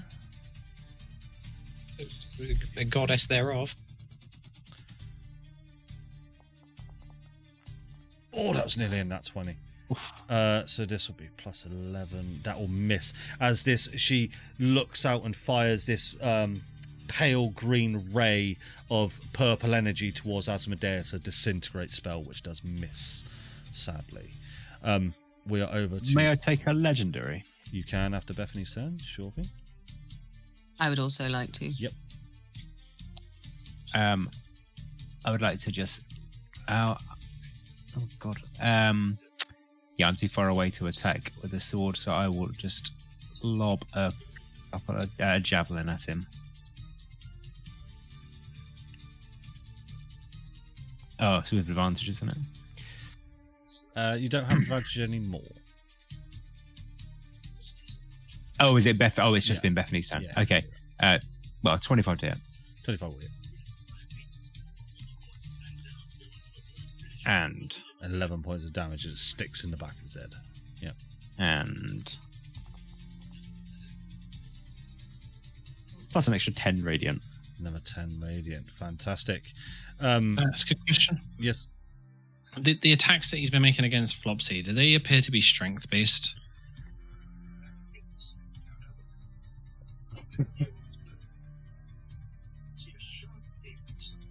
Yes. Thank you. I don't know what that means, but yes, I had to look that up. Cool. Over to Primus, who will continue to focus No, my legendary on action. this now, but he will now need to My take... legendary action. Oh, yes, sorry. Let me just... Argon. You want to do some Argon stuff? Yeah. Just make Primus as that. It's not gone well for Primus. As this Argon shoots out, it starts to... This Argon aura starts to spread around Asmodeus as it starts to strangle him. Go ahead and roll 10d10. This isn't damage. I'm looking at the individual dice rolls for the Argon stuff.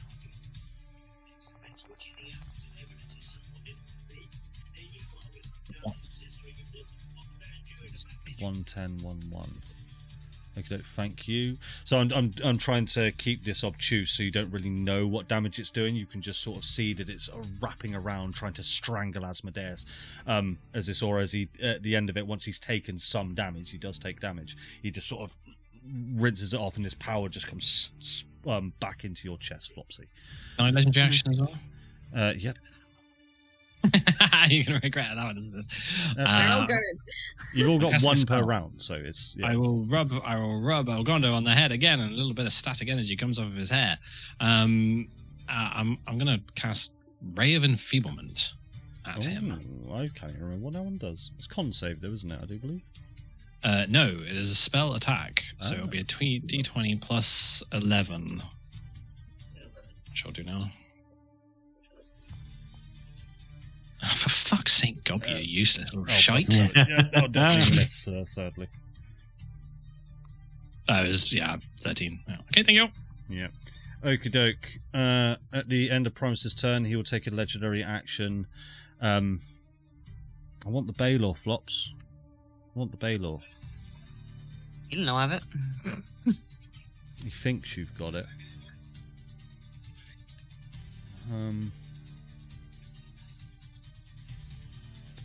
Yeah, I've used that. Okay, charisma saving throw, please, Flops.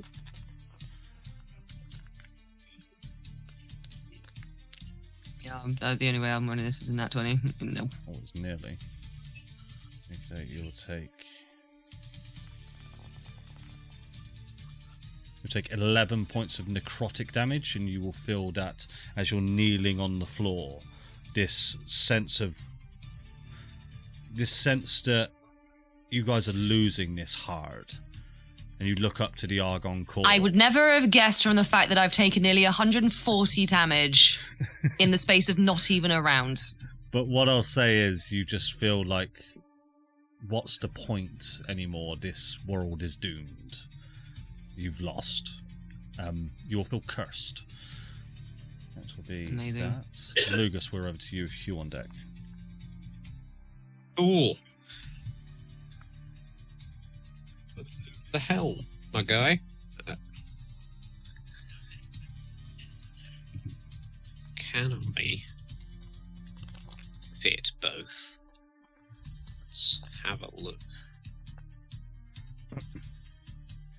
I should have mentioned now that the red ooze now, Lugus, is just completely engulfed Primus. Okay.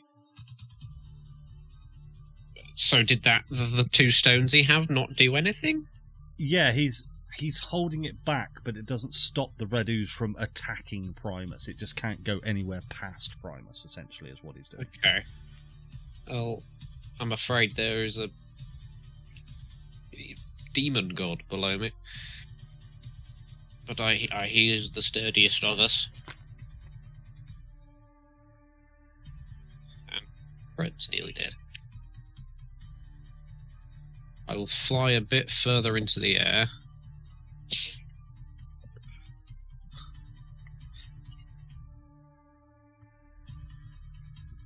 Okay. Move over here a bit. That's the measurement tool, Adam.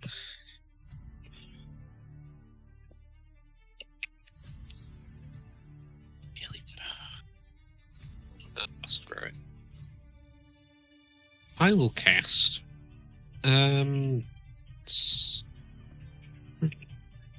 Yeah, screw it. I'm just going to flame strike him. Yeah, go for it. And Hugh, just make me a Constitution saving throw for me. I forgot to ask for one when you attacked.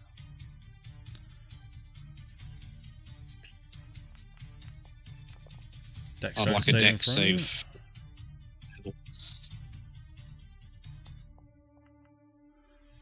Oh, look, he will resist that because he's taken a fucking lot of damage.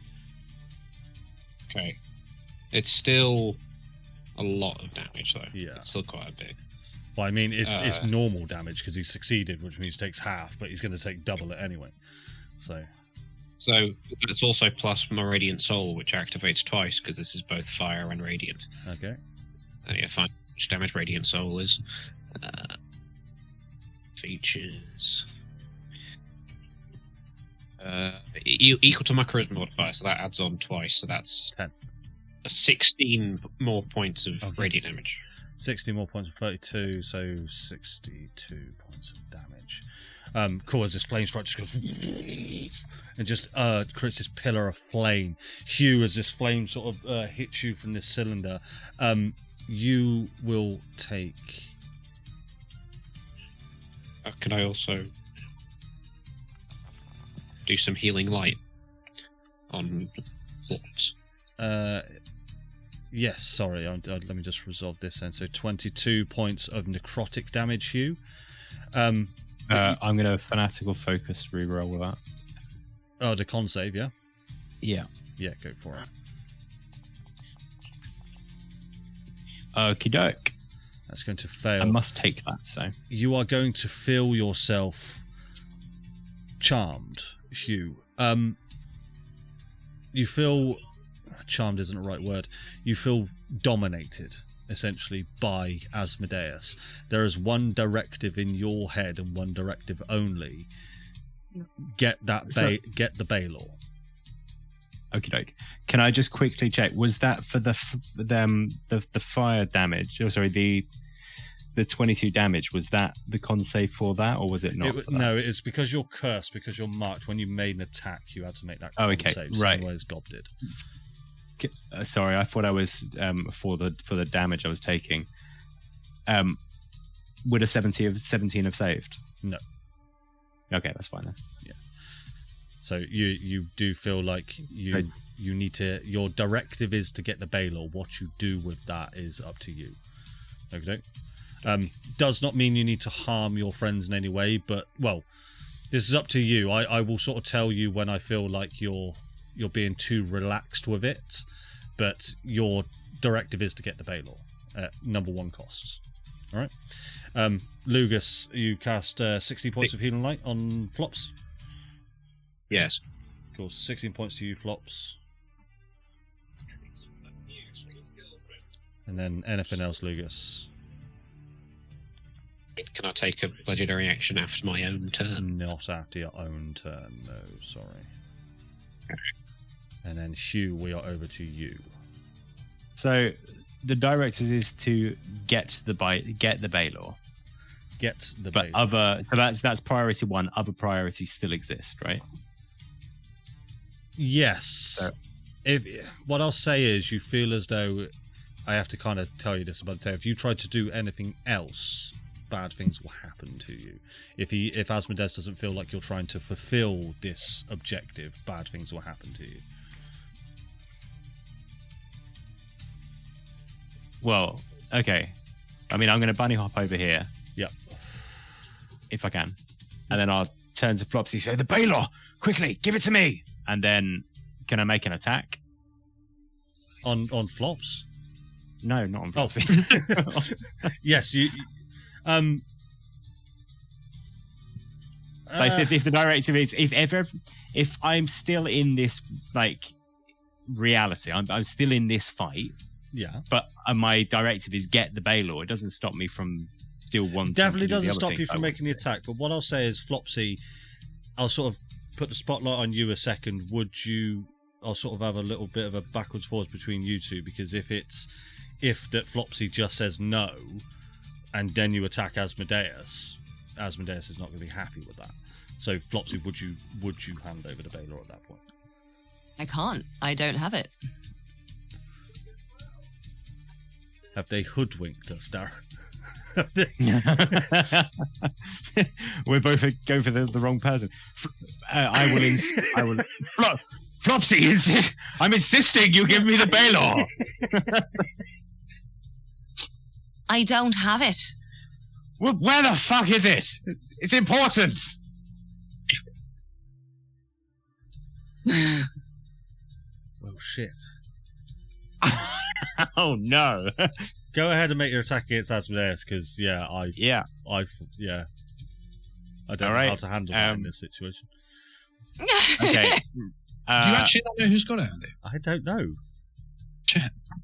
If I was told, I've obviously forgotten. Vicky, do you know where it is? Yeah. Oh, that's good news. Okay. Right. I will attack. Not recklessly, but no, recklessly with Great Weapon Master. Yeah.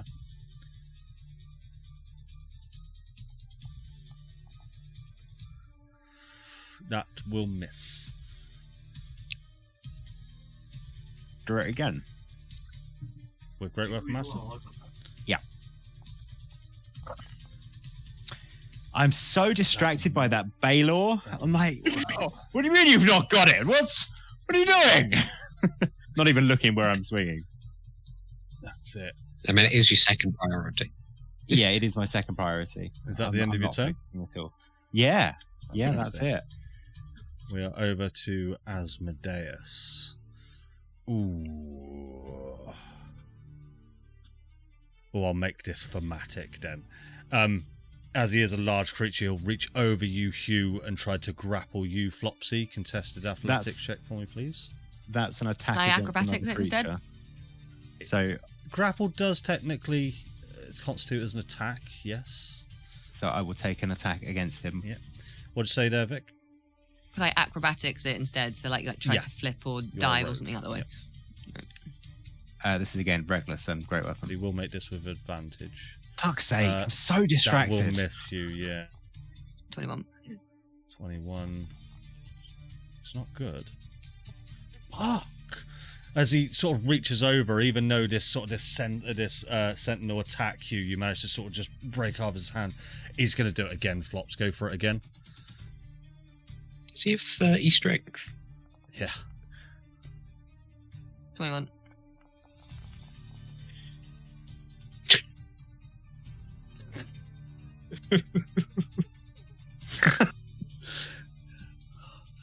Wow. So I'm at sort of sunken cost fallacy at the moment. You'll see I like just... the idea that I like the idea that he's heard Flopsy say, "I don't have it," and he's so distracted as well. It's like, what do you mean you don't have it? I've been trying not to react this fight. You guys are kicking the fucking shit out of me. With his last attack, he will just look at you, Flopsy. Tell me where the fucking Balor is, and you can see this craziness in his eyes. He will just then go for an attack on you. Plus 19, I assume, will hit. Yeah, that will. This will be plus 10. 32 points of force damage. I'm going to use a reaction to halve that with my one of my tattoos that allows me to kind of become incorporeal. So it's 16 halved. points of force damage. But you will need to choose the service word. As you feel your body tense up, and you will feel this will be dominate monster or dominate creature at this point. So you are now under my control, Flopsy. Okay? Right. That will be the end of Asmodeus's turn. Oh no, the harmony.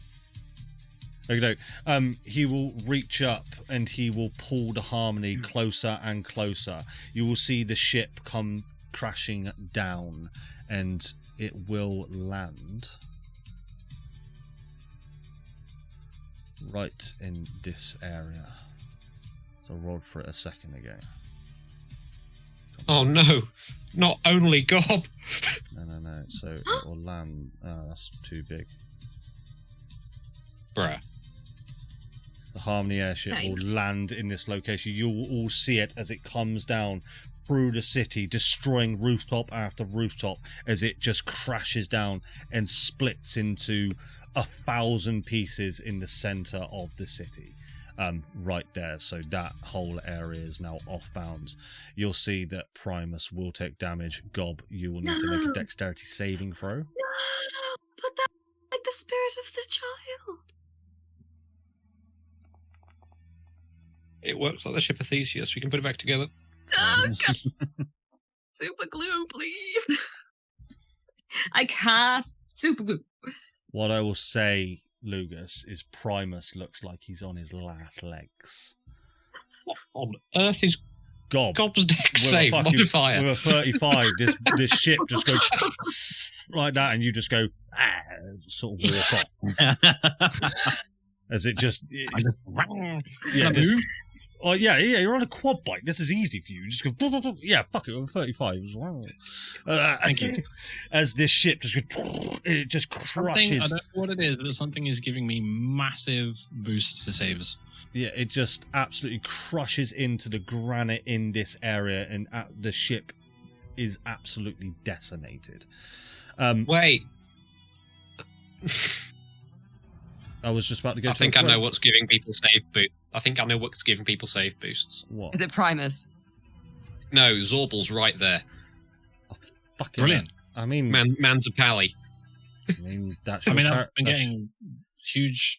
That's your character choice. He's still got his aura up. So that's go stand next to then Zorbal. people have advantage on pretty much everything. That's where we will go ahead and take a bit of a break. So we're back in just a second. Oh, Jesus. You're welcome. Let me just put that over here. Back in a sec. There we go. We are back. We're going to enter into sort of a loosish RP initiative, I like to call it. And Flopsy, we're going to start with you. You feel your body just become... I guess you start to hear those chimes, those sort of alarm bell chimes as they start to check in with you. They start to just repeat your name, Violet, Violet, but those voices just start to get drowned out. They start to just become an echo in your mind, as now all you can hear is Asmodeus' voice of, "Where is it? You need to tell me where it is now."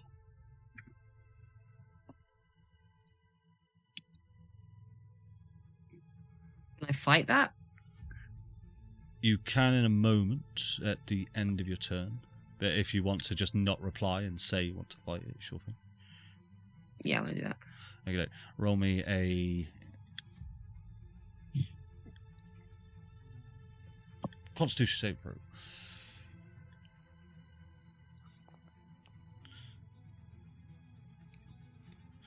22. What I'll say is you try to resist it, but you can't quite do it at the moment. But you did push through somewhat. You're less dominated. But what I'm saying is the DC is dropping each time that you fail. But you do feel still dominated at this. He'll bring his face into you closer.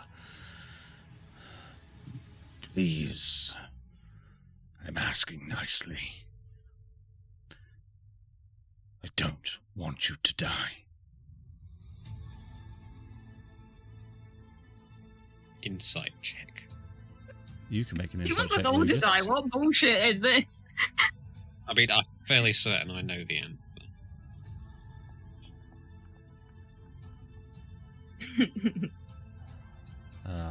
18. Okay. I'm assuming his deception modifiers the moon. That will be I won't tell you if this is persuasion or deception, but I'll tell you the number. That is a 49. I'm going to assume the Lord of Light.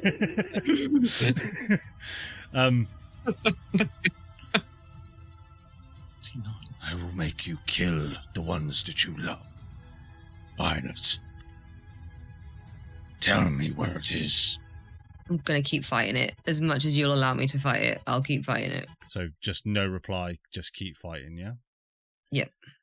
Okie doke. Roll me another con save then, please. Legendary resistance. Legendary resistance, sure thing. Go ahead and re-roll that. What? Wait, no, doesn't it just make me survive? Yeah. Yeah, if you want to... if you want to legendary resistance it and snap out of it, you sure can. Yeah, I don't know why. Yeah, I'm going to do that. It's like that sort of problem, yeah. You feel as though your divine power sort of rushes through you all. Actually, I'm going to say your Argon power is that those chimes started to drown out, but then they start to come into more focus as they focus in you, almost trying to wake you up. And as you hear those chimes, you hear that Argon voice in your head just, Violet! And you hear the words, wake up, in a very, very...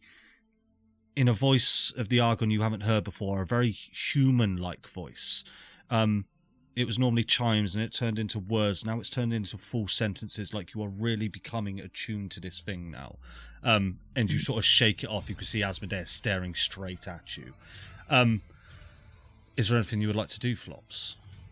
Yeah, I'm going to look him dead in the face. I'm going to say...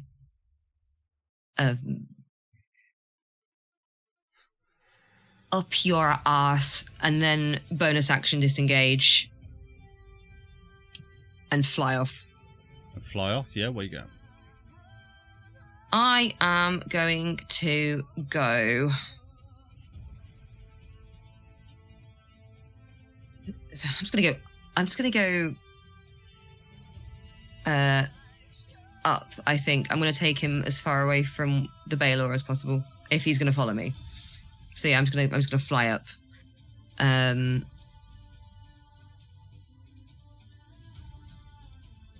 far you already got? 60. Okay, so you fly up 60. Asmodeus will sort of take not an action, but just sort of an RP moment between each of your turns. So he'll look down at you, Hugh. Then I guess your life is forfeit, Hugh of the Woods. As he'll bring his fist up and he'll slam it into your chest. So this will be a plus 19 to hit. For a 25 to hit. Yep. Just do this quite quickly. So as that claw sort of wrenches into your chest, Hugh, you can feel your blood coming out of you. 24 points of force damage. 34 points of force damage, sorry. 34. How are you looking? None of your business. I'll just check. Am I looking? Rude. I just wondered how I RP'd this. So as he's got this claw inside of your stomach, I do not want any of you to die. What is up with this guy? He tells us every session that he wants us to die.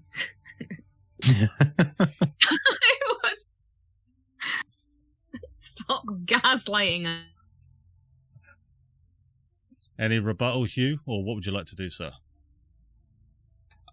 I'm looking frantically. I'll tell you what I'm doing. I'm still trying to find the Baldur, right? Yeah. Yeah. That's your priority. So I was asking Flopsy where it was, and the last thing she said was up your arse, and then she flew off. I see what Go it's for it. So I'm gonna start just kind of rotating, trying to grab. Wait, just stay there a minute, you. As I'm, you can't. Yeah, I think I've got the Baldur here. Wait there. That's all the rebuttal he's getting. You fucking fool! He'll make his way away from you. Lugus, we'll go over to you. Do I get an attack of opportunity then? I'd say if you just RP moment rather than rolling for it. I'll roll for my attacks because obviously I don't want to kill a character in RP. But you as he moves away, you get to just launch your attack at him. You slash him around the back, and this hellfire just spews out of him as he makes his way towards Lucas. Joke. I am 40 feet in the air. What would you like to do though? Oh, I mean, I'm giving him the silent treatment. I see him walk under me and look up. I hold his stare for like half a second, and I just like slowly float away towards Primus. Okay, you can make your way over to Primus if that's what you want to do every turn. I'd just like to get within range and then. So forget about movement speed. If you want to go over to Primus, you certainly can. Okay. I'll do Heelys then for everyone. Yeah. So you're not. I'll just do a mass cure wound. All right. So go ahead and do that mass cure wound. No, I need it to be a bit closer for him to get in the range. Okay. So you'll do a mass cure wounds then. Asmodeus will make his way over to you then, Julius. Anything you would like to do, Julius? Everybody give yourself 20 hit points. Oh, yes, please. Everybody. What am I on? Great. Including Primus. Right. And literally everyone. Very nice. Anything you want to do, Kate? Oh, yeah, sorry. As he comes close to Julius. I'll tell you where the Baldur is. Somewhere dark and private.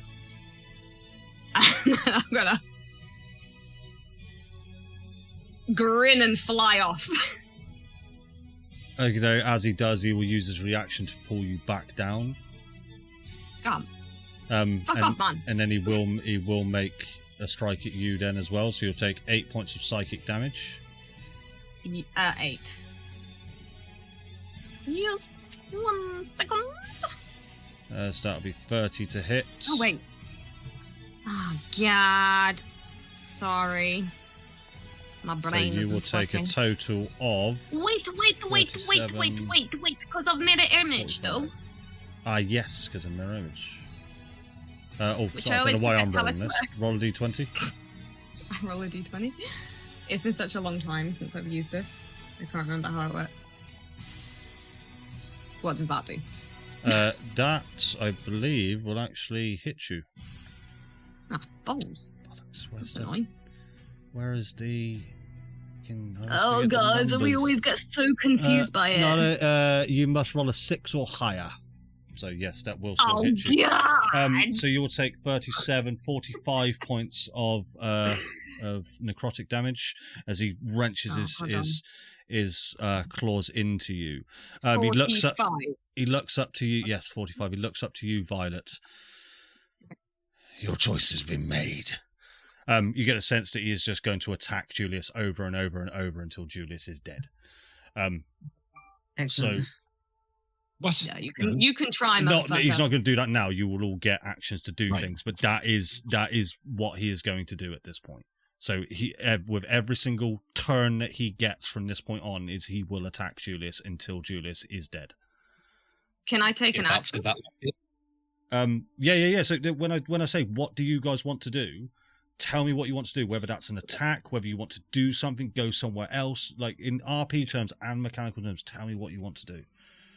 I'm Sanctuary on after Julius is attacked. Sanctuary on him. Sanctuary, yep. After he's attacked. Yep. I'm not attacking. Then I'll Eldritch Blast the beacon because Sanctuary's a level spell. All right. Is it? Sorry, is this just just no initiative? Is that what we're saying? It's not no initiative. Well, I'll sort of come to each one of you. What do you want to do? Sorry. Do the bits you want to do. If you do want this sort of free initiative and we all just sort of jump in, I can do it that way if you guys would prefer. No. Sorry, I was just a bit confused. I thought It's okay, Karen. Oh, let's try it out. Let's try it out. I'll tell you what. Let's do it the Daggerheart way. If you guys want to do something, jump in and say what you want to do.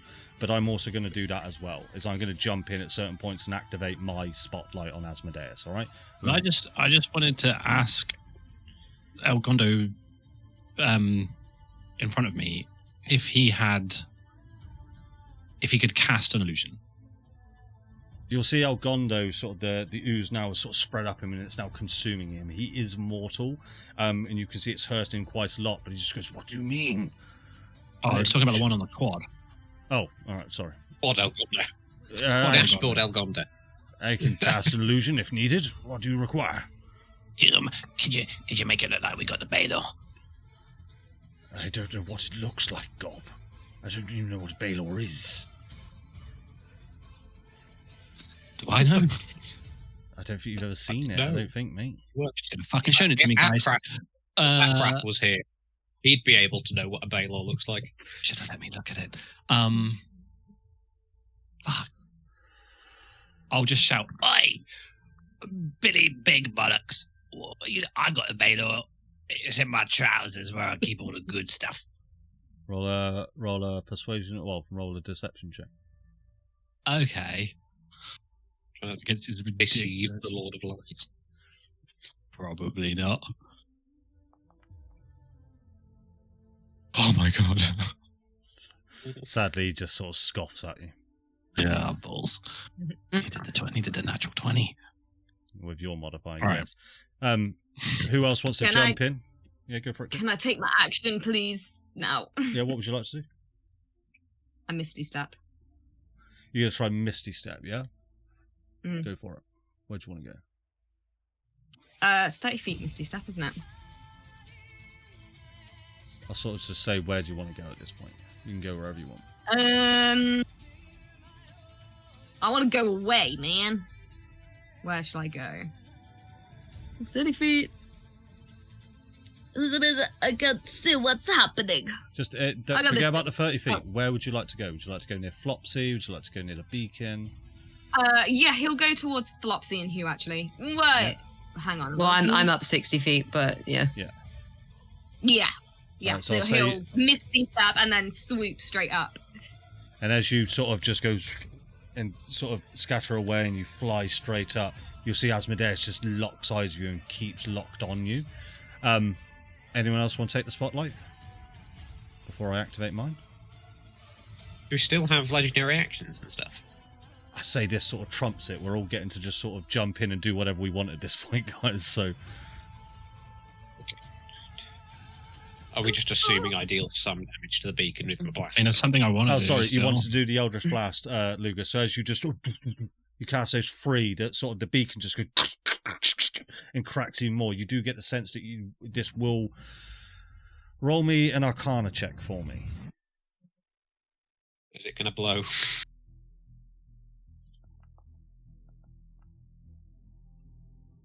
$19. You get a sense that this beacon is nearly destroyed. Maybe a couple more salvos from Eldritch Blast will destroy it.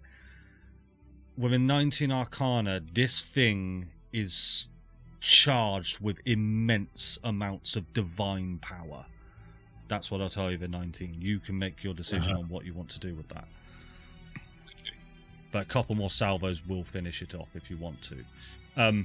Asmodeus then will flick away and come and join you, Julius, up in the sky, sort of right next to you, and he will take another swing at you. Andy, if I message you on Discord, will you see it, or do you need me to WhatsApp? Nope, I can see it this time. Cool. Please do message. That'll be a lot to hit, Julius, so that'll be a 31. Where? Mirror image! Mirror image, cash Your D20. sanctuary. Oh, and the Andy's sanctuary. sanctuary. I got What sanctuary? Oh, so that's a D20 plus 10, plus 19. So that'll be a 21 to hit. But do your D20, we'll just see if it does mirror image first. Yeah. It does hit a mirror image. No, sanctuary isn't disadvantage. Sanctuary is make a wisdom save, and then you just don't hit if you fail. Oh, of course it is. I was bloody... Oh. I thought it was a disadvantage. That's my bad. No, I did not silvery barbs you. Yes. Yeah, so the wisdom save was fine. I One should... under the DC. Oh, it's one under the DC. Ooh. I'm going to legendary resistance it, so the attack goes through, but it does hit that mirror image. It just goes. So 2 mirror images, and now you've only got 1 left, Julius. All right. No, I've still got 2 because the last one hit me. I think the mirror image still goes though, doesn't it? No. Doesn't No. it? Only if you hit the image. Right. Fair enough. Cool. So yeah, who wants to take spotlight next? I've got something. Go for it, Gob. The quad is magically flying via the Elgondo, correct? Yes. Okay. I would like to. I want to try and boost the power in this thing. I want to nitrous inject it. And how If you possible. manage that? Okay. I also think the quad bike is full of rinstone. Or is it? This was Philippe's quad bike. Is Don't this worry. not the one with all of the bombs on the Don't- front? Yeah. Yeah, it's full of bombs, but the rinstone Oh, is we not an had issue. all the bombs. I reach into my trousers and I pull out a big hefty bag of rinstone. Okay. I'm going to lean over the front of the quad and grab the bottom of the neck of the Elgondo and just be like, listen, bud, shit's going to get wild. And I'll just dump a load of it into his mouth. Okay. And I'm trying to hope This in poor the Elgondo, hope man. that this somehow empowers him into some kind of magical rage that will give me extra boost in the quad. Yeah, I'll say it does the same effect of putting it in the petrol tank, but you've put it in the Elgondo tank. Yes, exactly. As he just sort of starts to twerk out and just goes, starts gurning on this rinstone. I will say that if you do this, and I'm pretty sure I know the answer to this Elgondo probably is going to be in a very dire state on his come down to the point where he might That's die. okay. Yeah, I don't think you That's care, do fine. you? So No, he's, not really. he's starting to gurn away, and yes, what would you like to do? How much movement speed does the quad now have? Don't worry about the movement speed. You can just get to Oh, it. right. Okay. Well, that's why I did it. But anyway, I'm going to fucking go get actual Elgondo. I'm going to fucking rev the quad up, backflip it, and hoon it straight towards real Elgondo and try and scoop him up on the way past. Okay, I need a contested athletics check against the use. Plus 12, this will be. For me. He doesn't want to be picked up. This I is have- against the ooze, mate. Not Oh, against the ooze. Oh, I'm sorry. I rolled that. Sorry, as let me you. just Sorry, check my bad. something. I have advantage on strength checks. Okay, so you need to be at 25. Oh, fuck. No. No. So as the more you pull, the more the ooze is bringing him down to the point he's nearly fully submerged. Fuck. Okay. All right. Well, just quickly before you then, Lugus, you see the red ooze starts to submerge Primus even more to the point where only sort of a portion of his armor is still staying stalwart, trying to hold this ooze back, but it's just completely consumed him now. She is going to come over to the beacon, and the beacon is then just going to flare up with even more divine power as Selune is now being drained of her divine power. Janus needs to roll. Janus is still managing to hold that back. Don't know why I rolled that as Selune. Magnus needs to. Shit, Magnus. Fuck me. Nice. He pushes it back. He just sends that shit home. Magnus is doing great. Go on then, Lugus. What do you want to do? So Primus has really let the team down for what was supposed to be the big chunky one. Okay, so I've deduced our entire problem is the big red fucker, because he is controlling the ooze that's keeping all the gods attached to the thing, and that's swallowing my brother, and that's swallowing Elgondo. I want to murder this man, so I will be dropping the heaviest flame strike on his head. Go ahead.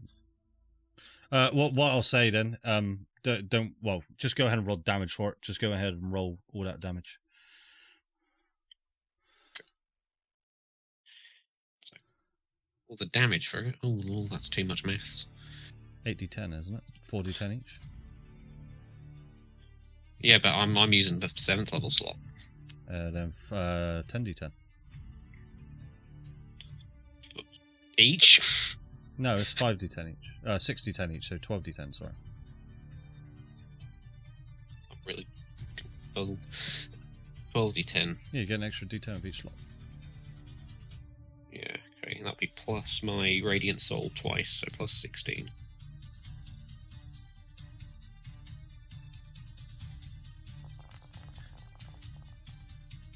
Cool, so this large plume will just come up.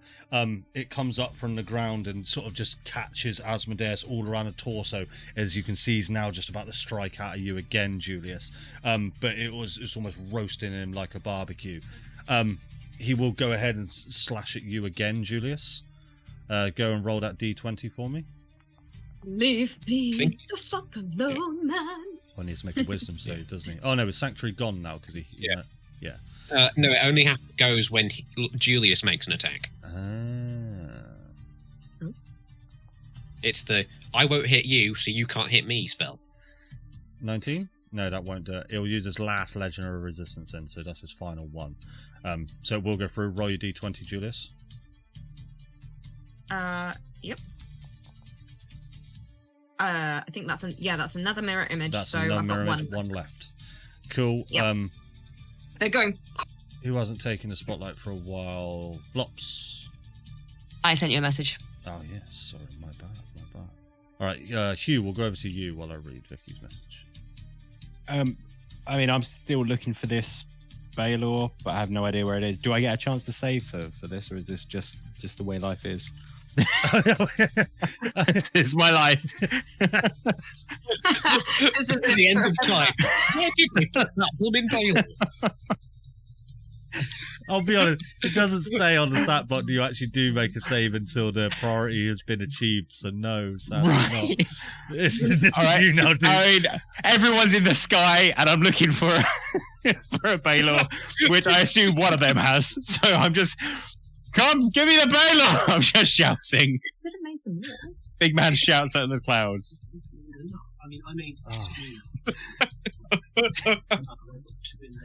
That's your first priority ticked off. Okay. Yes. I will try and go ahead and hit you again, Julius. It's like I said, he is just savagely attacking you now, Julius. He needs to make a whiz save. Julius is like, man, come on. I've got one more thing to do after this. Yeah. That'll be a failure, so he cannot hit you. Can I fly away? Can you fly away? Yeah, Yeah, of course you can. You can just keep on flying if you like. Just keep it I going up. fly. Yeah, obviously, I say you can go as far as you want. There is a massive Argon core in the sky, about 100 feet, so you can't exactly go. Yeah, I mean, I a lot. can't move, but I was gonna move out of the way. Yeah, it's not letting me do it. It says it's not my turn. Yeah. Tell you what, I'm just going to end combat. Very good. Right, so you want to move to about there? I'll move to about there. Yeah. Oh, God. Yeah. Judas is just like a frantic pigeon. Maybe he'll come and meet you where you are. Anyone else wants to do something? Gob, you said you had something? Okay.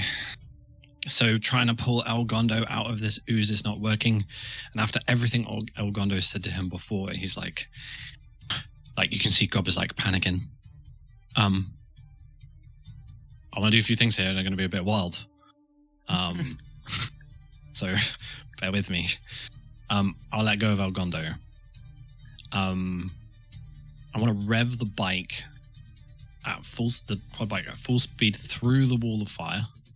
Yeah, okay. I'll deal with that in a second then. So well, for starters, Elgondo's completely bald. That's it. All his hair is gone while he is sat there gurning out. The bike starts to chug. Fine. is Blast very through Max. the wall of fire and fucking a big burst through it. He'll spin it upwards, straight up into the air, and then backflip it. And then I want to rev it at full and lock it in. He's gonna jump as the bike's like this. He's gonna step up onto the back of it, I'm gonna take my trousers off. Sure. Yep. So now Yeah. I'm naked because I was topless, and now I'm trouserless. So Gob is. Do you not wear? No, he doesn't wear underwear. I just want to see all of the shit that falls out of the trousers as he does that. Well, they don't. Well, this is the thing. It doesn't, because it's trousers of holding. So as he takes them off, the top closes, and I'm going to just launch that to one side. It lands somewhere in the square. I'm going to... strapped to the side of the quad bike is Gob's staff. I'll take that. And this thing is now plummeting down towards Asmodeus. And I want to just look across the whole scene at everybody for a second, and Gob will just take in everything he sees, the crashed harmony, his best friends, as far as he's concerned, either fighting each other or getting the shit kicked out of them. And I'm going to, as this quad bike is plummeting into Asmodeus, I'm going to rack a line across this staff of Rinstone. I'm going to fucking snort that line of Rinstone. And as the quad is just about coming into the top of Asmodeus' head, I'm going to smash the staff over the top of my head. Okay. And this is a staff of power. Okay, so... Alright, this has got different then. So, with any decision like this... Granted, you lot probably don't, maybe Adam does, but some of you might not know what Staff of Power does, but I have to ask this above the table. Jack, are you aware what you are doing? 100% aware. Gob is 100% aware. He knows what the Staff of Power is. He knows the quad makes a big boom. He knows all of the bombs on the quad make a big boom. Okay, what I want you to do, as Asmodeus is just chasing after Julius, just as Julius is trying to float away, get away, he chose to take a swing as he just looks up and sees you and this quad bike flying towards him. Do you want to describe what happens next? He gets in see? close, and Gob is just stark bollock naked, eyes like saucers from the Rinstone, and he'll just look across and he'll go, "You guys!" And he'll smash the staff across his head. And as he does, there is just like, I feel like it's one of those detonations that makes no sound. It is just vibration and detonation through the whole space of a bright white light. And everybody's kind of like temporarily blinded, I guess, by this bright white light. And then there is the detonation of the quad and all of the bombs on it and the staff. Okey-doke. First of all then, as this detonation occurs, Julius, make a dexterity saving throw, as you'd be the only one in that blast radius. I feel like as this is happening, Julius is flying and he's fucking shitting himself, but at the same time it's kind of fun. And like ducking and diving, this fight with Asmodeus has been coming a while, and as he's like diving out of the way, he'll turn and almost in slow motion see bollock naked Gob falling in the sky, and his face kind of drains of colour. I'll make a dex save. Go. Man, oh, this might hurt. Oh yeah, You've got a yeah. legendary. You must Yeah, have a baby. legendary left.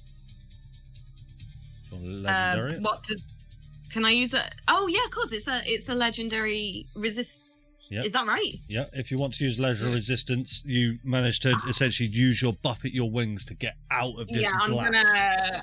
I will. I'll use this. What I will say that you all see is this large dome-like sphere just encompass the whole bottom end of the city. It's opaque enough that, Julius, you managed to just sort of get past the blast as it just sort of singes the side of your arm. Eric, like all these singe marks up the side of your arm. But as this blast subsides, you will all see Asmodeus on the floor now, almost in this kneeling position with his eyes closed, panting heavily, and his hands in the ground, as you start to see these hellish flames start to come up from the back of him. As Flopsy, with your passive perception, you can see that Asmodeus is almost like in this trance, as it were. These large portals start to open up around him, very reminiscent of the Leviathan fight when she went into that trance to try and recover. Okay.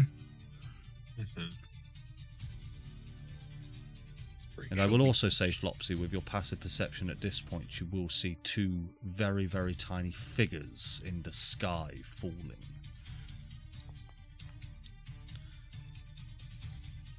Do I recognize them? You get the sense that this is Gattus Cross and Ephraim Stoll. But what you also see, or what you don't see, is Gob anywhere. The little shit sacrificed himself, didn't he?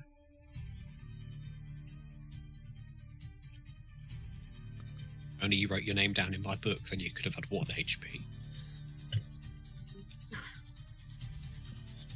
So is it just like a blast radius? Like, what does it look like? Huge blast radius.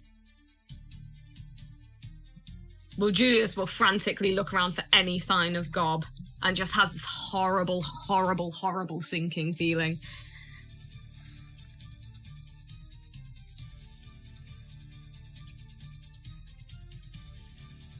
We've got company incoming.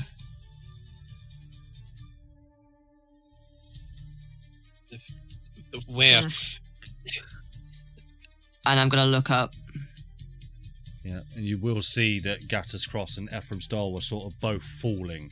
With your passive perception, Flopsy, you will see Gattus Cross sort of light up, and he will just vanish, and you'll just see Ephraim Stoll falling.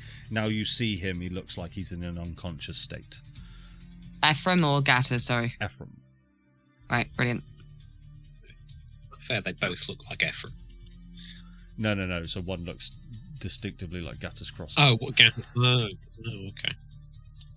Hot young elf Gattus Cross. How far away is Ephraim from me currently? About 70 or so feet, I would say. I'm gonna charge 60 feet further up into the air so that he hits me with the 10 feet that he has left. And I'm gonna try and catch him with my -1 strength, which is gonna be amazing. So that's what I'll say for you then, is you fly up and you sort of grab Ephraim Stoll, and I'll bring him towards you. But you do not see Gattus. What are the rest of you up to? I don't want to see Gattus. Could I clarify if throwing something at somebody counts as an attack? Yes, of course. But we're sort of in loose RP initiative, so what would you like to try and do? No, it's fine. It's only because of Sanctuary. Oh, I that's all. see. Asmodeus doesn't look like he's able to attack anyone right now. Yeah. So Julius is going to be kind of like hovering where he is and looking around for Gob, and gone like completely pale. He's going like, "You stupid motherfucker. You stupid motherfucker. You stupid motherfucker." And he'll kind of reach in, like his hands are like shaking, and he'll reach into like his pockets or wherever the fuck he keeps these things, and bring out the three bombs that Gob gave him, threw at him. And he's just going like, "Oh, okay, stupid son of a bitch." And then he's going to throw them at Asmodeus, all three. All three of them. 3. Okie dokie. You do know the blast radius is within the beacon's range. Would that change your decision at all? Or would you like to try and... Is it? Yeah, so if you were to just throw the bombs, it would hit the beacon as the blast radius. How big is the blast radius on this bad boy? With 3 bombs, pretty darn large. Could I throw them, like, just beyond Asmodeus so that it doesn't get the beacon? I'll help you out. There is nothing stopping you from fucking shoving it straight down his fucking gullet if you wanted to.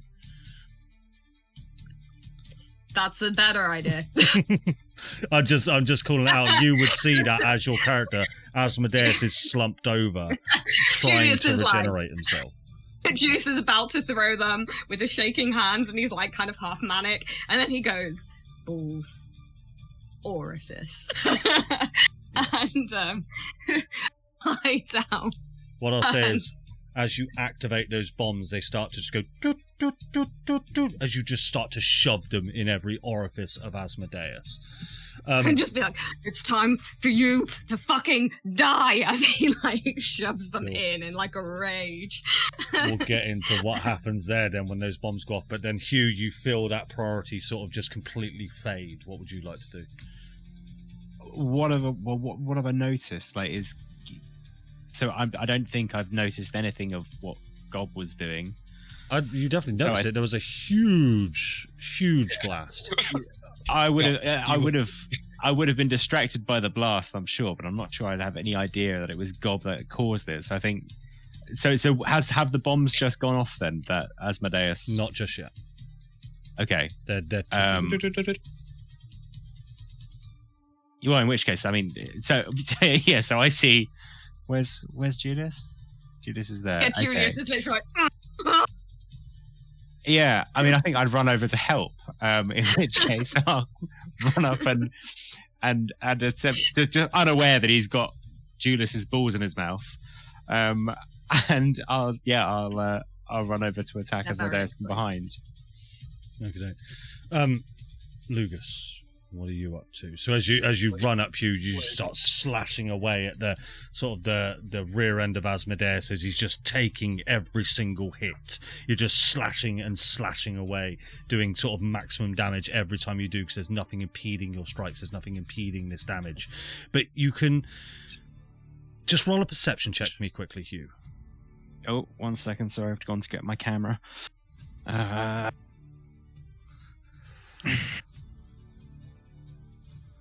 Oh, God.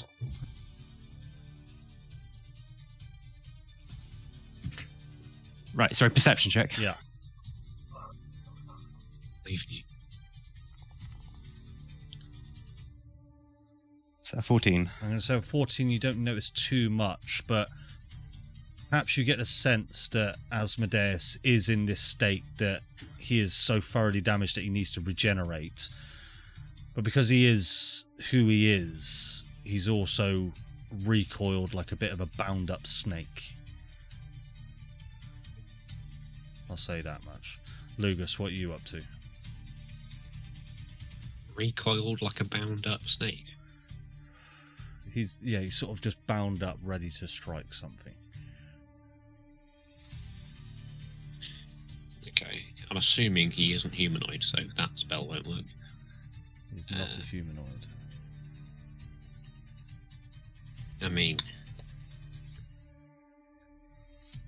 other than just trying to keep using some healing light to maybe try and keep Primus in as best shape as possible, and maybe wake up Ephraim if I've noticed Flopsy holding him. Yeah, I'd say you notice Flopsy holding him. He looks currently unconscious. So how would you wake him okay. up? I mean, does he look magically unconscious or beaten unconscious? Beaten unconscious. Beaten unconscious. Yes, I mean, so a bit of healing would get him up. Mm-hmm. Certainly, he's not dead. Yeah. Okay. Well, yeah. Then, yeah, I will allocate some healing light to him as well. Then. And as you do, you see Ephraim's eyes just open wide. Oh, Violet. Lugus! That's Asmodeus. Morning. Hey, he's regenerating. And yes, you might want to fuck him up now. Just a small I know. attempt. I still got my action. Yeah, and I have something to tell you all. There is not much time. Gattus is here. Those calls Yes, are we know. We saw him imminently- coming down with you. We need to get everybody out of the city. Immediately. I will explain all soon. Okay. You'll see him sort of get up, sort of dust himself off. Thank you, Lucas. And he'll just start creating a portal next I to am it. flying. Oh, you're I'm flying. carrying him flying. All right, then he'll... I'm 120 feet up in the air. Oh, shit. Violet, if you wouldn't mind putting me on the floor, please. We need to get out of the city. Yeah, sure. Are we I'll going fly to down. leave him here? And he'll start creating a portal sort of next to him. Sorry, Adam. What's that? I'm also get him beforehand. I don't want to see Gattus and Asmodeus together, that's for sure. Okay, get him beforehand. When you say he's in this regenerating state, is that like the same state where we can palamp him, or is that not yet? That's what you Like would that like was to yet. try to do. No, that is now. That is the same state as Liviatar at this point. Okay. You need to get rid of this divine being. You know how hard it is to kill a divine being. Yeah. Then I will. Can I pass my? I have a palimpsest on me.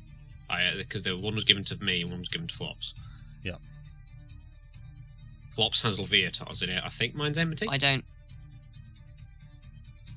You don't. Who was not Leviatar? Who was Lolth? Where did we put Lolth? The Did we just- person with the palimpsest and the Balor is the person that I gave my both me. bag of holding to, which Oh, I is have you. a bag of holding. Oh my god, you had it the old time, you fucking prick. Yeah, I had it. I forgot about that. Okay, well, yeah. That's made this fight better. That's fine. Can I throw my like an empty palimpsest to Hugh? Because he's right there. Or maybe Julian. Oh, no, actually, no, yeah, Hugh, you can have it. Hugh, you're awesome, Hugh. You can have my palimpsest. Get him, and I will cast him my right now synaptic as well. It's probably better off with you. Yes. On You'll cast what, sorry? synaptic static. Okay, well, what's... Make it, and it only affects the creatures I want them to. Intelligence saving throw also does some psychic damage. Basically, makes him worse at saving throws. Okay, yep, fail. Okay, he'll take an amount of psychic damage. Okay, as he does this, as you take your action, you see his head instantly snap over and look in your direction, Lucas. He is still in this regenerative state, but he has been consuming damage to him over and over and over again. I need you to make a wisdom saving throw for me, please, as he snaps his head in your direction. Okay.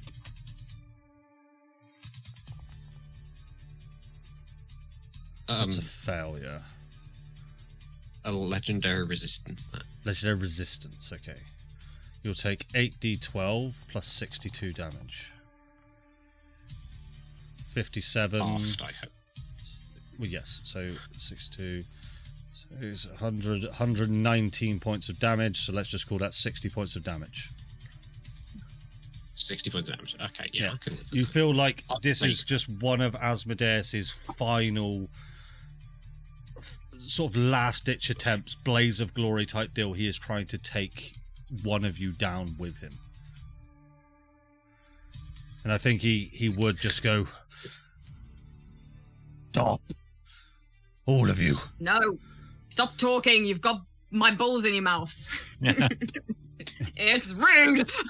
Let me ask you all of this. How do you intend to deal with the Argon cores that exist above you? This world is about to be destroyed.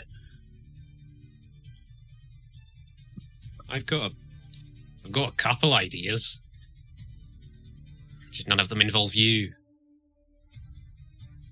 You are making a mistake. You will soon regret it. Asmodeus, I really do feel like we could have made this work. But unfortunately, I think we've come to the conclusion that we're better off without you. Your cockiness, Detront, will be the end for this world. You think you've won. You lost 1,000 times over. He has returned. The cores are at their fullest power. You're all fucked, regardless of whether I live or die. And I can't even die. There's nothing you can do now. He would love to make this a really cool moment where he activates the Baldur and he's like, yeah, well, but he's got this thing. He's like, how does it fucking do I press the button? Yeah, sorry, the palimpsest. How do I press the button? Do I point it at him? Lucas, what do I do? Yeah, you press the button. Oh, the button! Yeah, and I'll at that point press the button. As you do that, you hear Julius's bomb just as the cadence of those beeps start to beep, beep, beep, beep, beep. I'm going to say one more round for all of you. What would you all like to do? And then he's going to get his final blaze of glory at this point until all of these things go off. Heal. You want to heal? Go Everyone ahead. be healed. You go ahead and roll. Everyone that heal. have a lovely time. Oh! You think big heal? It's completely up to you. You do what you want to do. What does anyone else want to do at this point? Okay. How big's this blast radius? Good question. Good question. You get a sense that a creature like Asmodeus with these bombs inside of him, he's quite a stalwart creature. You get the sense that his body would probably hold the blast and do decimating damage within it. Right. Can I don't know whether to use it now. And can I hold a heal? You can hold a heal. I want to have it as like when he does his blaze of glory. I want to kind of use a heal to resist the incoming damage. To almost like negate that damage. Yeah, that's what I want to do. We'll make you aware. Obviously, like he can attack anyone here. Yeah. Okay. If you want to hold a heal, you go for it. I'll hold a heal. Okay. You hold that heal. Anyone else? I'm going to turn to Ephraim because I'm presuming he's near me. Yes, thank you. Is there a way of getting those things out of this realm? There is no way. There's no way that I can think of. Well, how are we supposed to win this? We don't. Violet, I'm going to be completely honest with you. Those cores above, those Argon cores, they're not like they were in Baldur's Gate. They're more. The only thing stopping them from destroying this world entirely is... And you see him look down at you and he pokes your chest. What's in you? Without that, he cannot destroy the entire world. Only a large portion of it. But this world is rebuilt once before. It could do it again. I need to get all of you out of this city. I need to get you out of this city before Gattus returns. These cores are about to explode.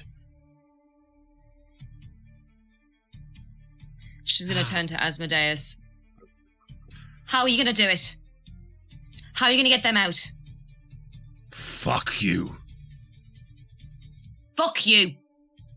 You work with us now. You might see your Baldur. If you don't, you won't.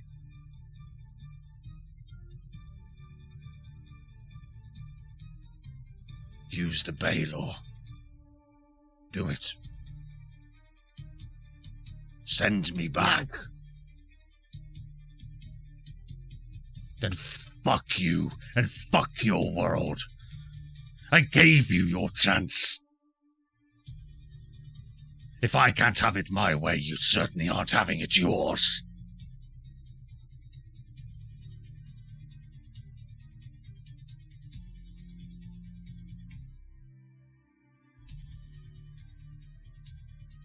Andy, because I'm not as intelligent as Flopsy is, would she know, from her knowledge of what little knowledge of Argon she has, of any of the planar traveling she's done, is there any way that they can get those things out? The Argon cores. I have an idea. I would say you Flopsy, unless you could tell me otherwise, Flopsy would just not know about plane travel if that was what you were thinking of and that's the way you wanted to get No, there. I'm just... Right, so those things are Argon, right? Yeah. Can I call the Watchers? You can. If you'd like to say something to them.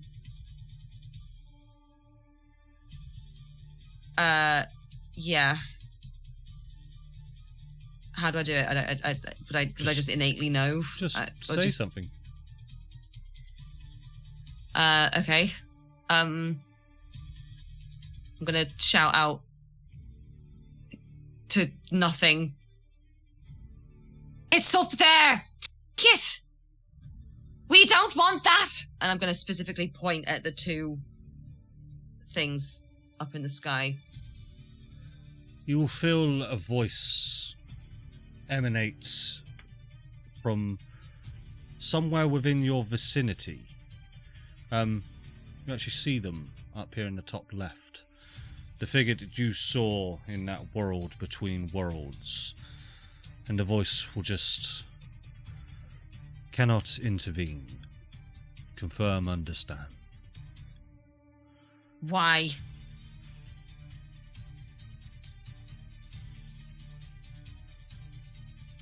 You just won't get an answer back. You want it so badly. You don't want it doing what it's doing. Help us. Cannot intervene. Plans in motion. Your plans? Negative. Everything must be resolved. Cannot intervene. Gattus needs to die. Gattus Cross must die. All Argon must be reclaimed. Second chance. It's at this point now that Asmodeus will just start to writhe around, and those beeps just start to just explode within him, just dealing absolutely immense amount of damage. His whole body will just contort as his eyes just sort of go dimmer. The palimpsest will start to twist, start to hover up into the air, and Asmodeus's body will start to get sort of sucked into it. And as he does, he will reach out and he will cast a disintegrate at you, Lugus. Let me bring my disintegrate up. I don't have counterspell. If anyone has counterspell, this would be the time to do it. I need... Don't have it. Dexterity saving throw, please, Lugus. Do I want to be a cocky bastard? Yes. You don't have to decide. Probably. If it's legendary I mean, resistance, you do get to roll it before you decide to use it. No, okay, no, I will. I'll try and counterspell it. Okay. Actually, no, I don't think I can because I haven't activated my ring yet, and I've used all my spell slots. He's casting it at 9th level, and I just want to remind you that if it does reduce you to 0 hit points, you will die. Okay. Go for it, mate. Nat 1. As a nat 1, do you want to use leisure resistance? You do have one. Gift of the Protectors, bro. I don't know what that is. My name is erased from my book, and I fought it when I rise to 1 hit point.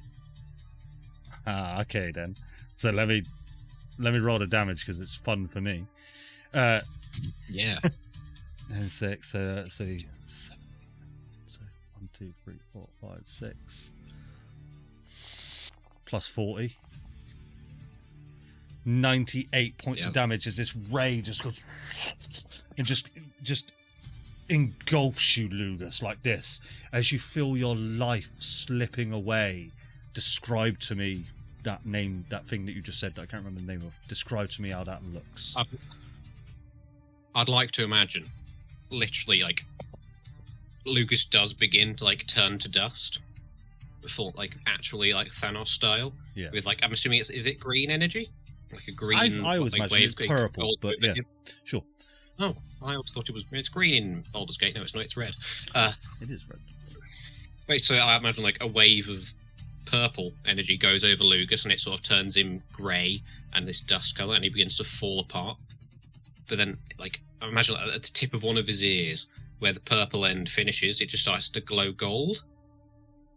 And that gold pretty much just, like, wipes down instantly and Lugus reforms from being partially disintegrated, and it's 1 hit point, which means he's fine according to D&D rules. Exactly that. You are perfectly fine. But as you do this, Asmodeus, his face lights up as you're about to bite the dust, and as this sort of you come back up to that 1 HP, the look in his eyes, the panic as he just goes, "Fuck all of you. Fuck you, Julius. And fuck you, Brushtail. This world will burn." As he says that, his panic look on his face as that palimpsest that is sort of hovering above you, Hugh, just goes and sucks Asmodeus straight into the palimpsest. And it falls to the ground, does its Pokemon style bobbing. And all of this red ooze will stop as it just sort of melts down. We are now in free initiative, guys. What would you like to do? He'll pick up the palimpsest and just say, "No, you!" And then he'll look around and say, "Ha! Gob, did you hear that? Ha! Gob!" You do not see Gob. I think Gob? Janus will sort of stop focusing on the red ooze, just sort of come on over. Where's that blast? That's a staff of power? Does any of you know what that thing is? How the fuck did Gob get hold of a staff of power? He had a staff of power. I don't pay much attention to Gob. Where? When a staff of power is destroyed, it does immense amount of damage to the user.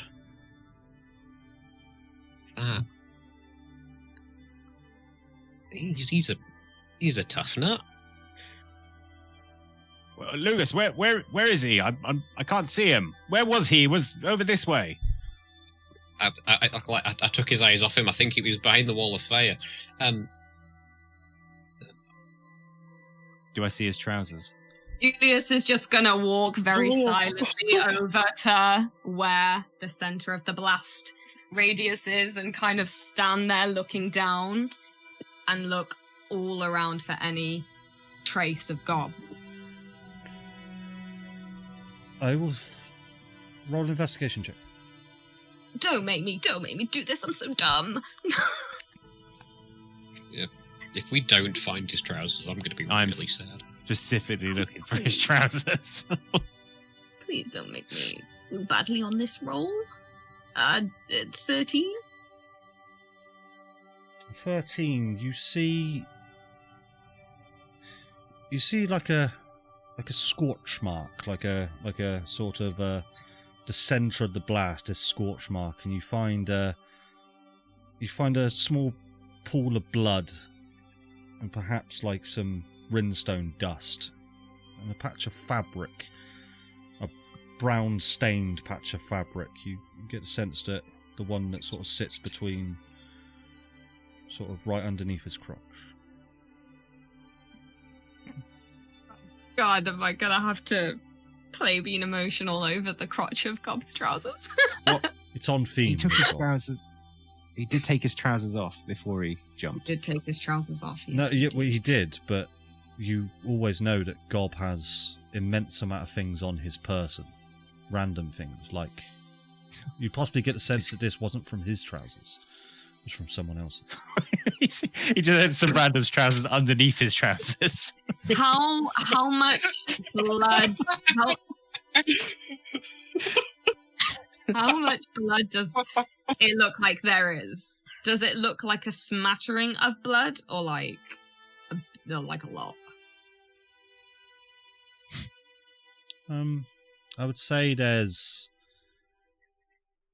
enough.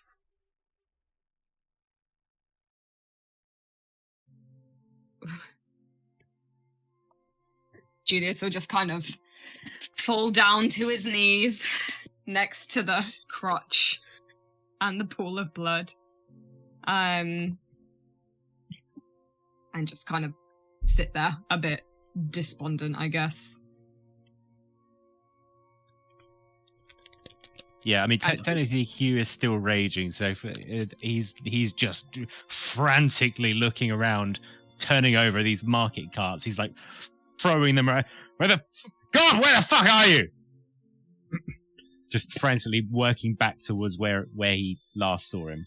Flopsy, you're not technically sort of looking for Gob, but I mean... No, I was going to wait for everyone else to kind of have their moment, and then I was going to say, I'm not looking for his physical body. Can I see? Yeah, so this is the big ass passive perception, but go ahead and roll me a perception check anyway. I did roll a 19. I know it wasn't enough, Darren. I saw it. I'm sorry. 24. 24. You will see everything everyone else sees, but you'll spot something odd. You'll spot other pools of blood around the area. One to the north, one to the west, one to the south. And you can almost see these arcane sparks sort of lingering in the air. Typically when a large spell has happened, when a large spell has occurred, these lingering sort of motes of arcane dust exist in that area at the same time. I'm not quite sure what it means though. Can I sense his soul anywhere? Like, can I see that? I turn on my Raven Queenie vibes. You do not.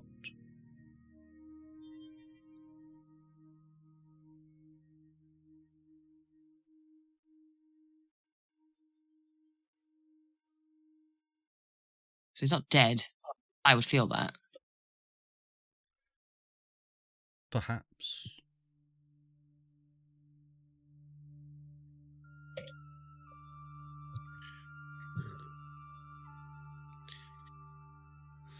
At this point, Janus will rush over towards where Primus is.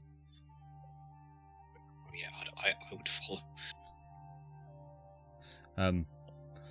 Julius, because you're the closest, you'll sort of you'll hear actually won't hear much, but you'll look over, and as this wall of fire goes down, you'll see El Gondo Prime, without wearing his hat, is just completely frozen in this red ooze and is now just completely solidified and has now perished.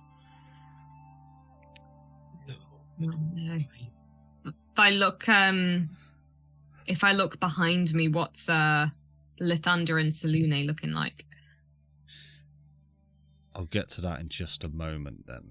I'll explain what they look like in just a moment. But Lugus, as you make your way over to Primus now, you see Primus sort of on one knee as he's got essentially his whole body is encased in this red ooze, but the red ooze has now turned into this rock. And you'll see Primus is there, but essentially on death's door. He's just completely coated in this. And hello, brother. You did it. Hey, barely. I'll get you out of there. Magnus, give it a whack.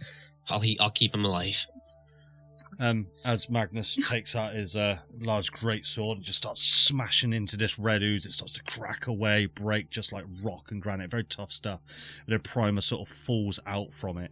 You see where his whole body was encased in it now, his armor is completely melted off, his skin has essentially melted, his bones and muscle are exposed as Primus just falls to the ground, his armor just essentially falling off of him. And he's now just this large, bulky squirrel. I don't think I've got long left, brother. Don't. No, let's not think about that. We can talk about that later. You'll be fine. No one else is going to die. I will. My life may be your priority, but everyone's life here is my priority. And what you'll see is his whole body will start to strain and just go like that. And what I'm going to say, mate, I don't want to kill your brother just in front of you, but this needs to happen sort of mechanically. So can you roll a death save for Primus, please?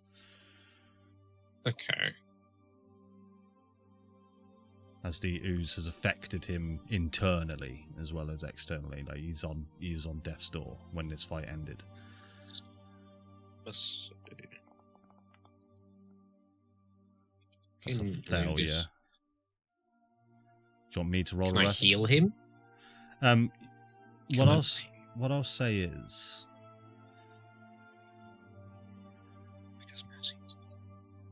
you can heal him, and it starts to heal up the wounds, but the wounds start to come back. They start to reform. Now, just go ahead and roll another d20 for me as that death save. That's a success. As you start to heal up these wounds with that success, they do start to close up. You start to beat this red ooze's sort of curse and stuff like that. Do you want to try again? Yeah, hey.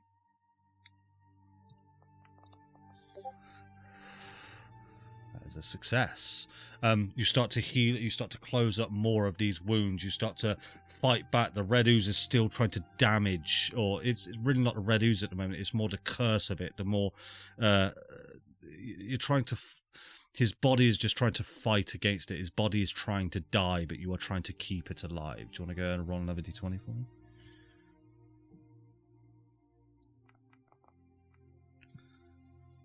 I would like to use... Can I use an inspiration? Yeah, of course you can. Andy, just from my perspective, looking at what Lugus is doing, is he causing his brother more pain? No. Primus is in a lot of pain, and Lugus, especially now with these rolls, the first one sort of did cause him more pain, but the more Lugus focuses, the more this divine energy that you're channeling, you're remembering the image of Tyr, Lugus, as your healing magic starts turning into more of that soothing blue magic that occurs when you're feeling at your most divine self, and you manage to stabilize Primus. He is still completely destroyed. All of his body is just messed up, but he is now stable. Let's get you safe. You did Ephraim, where does that portal go? This portal, Lugus, because I'm fucking ages where I'm going to shout. This portal gets everyone out of the city. Oh, perfect. Even though Primus is approximately 16 times Lugus's size, I will try my damnedest to float and act as a crutch under his armpit and just fly and help him towards the pole. And as you move past, you sort of have to climb over the rubble of the Harmony airship that exists here. You can see its broken wooden planks just completely destroyed. You see the Skymaster 302 engine completely split down the middle of the block, the pistons, the crank, all the oil is just spilled out across the floor. You see the 4 brimstone refractors that just sat there broken on the ship, and they're just sort of scattered around the place. I'll do a quick silent prayer.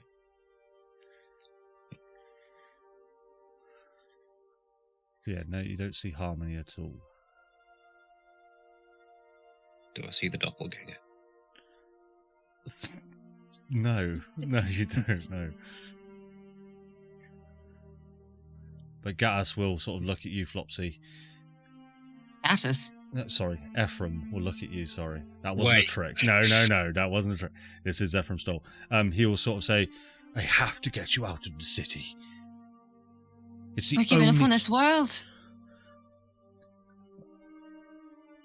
We're not giving up on this world. We're trying to save what's left of it."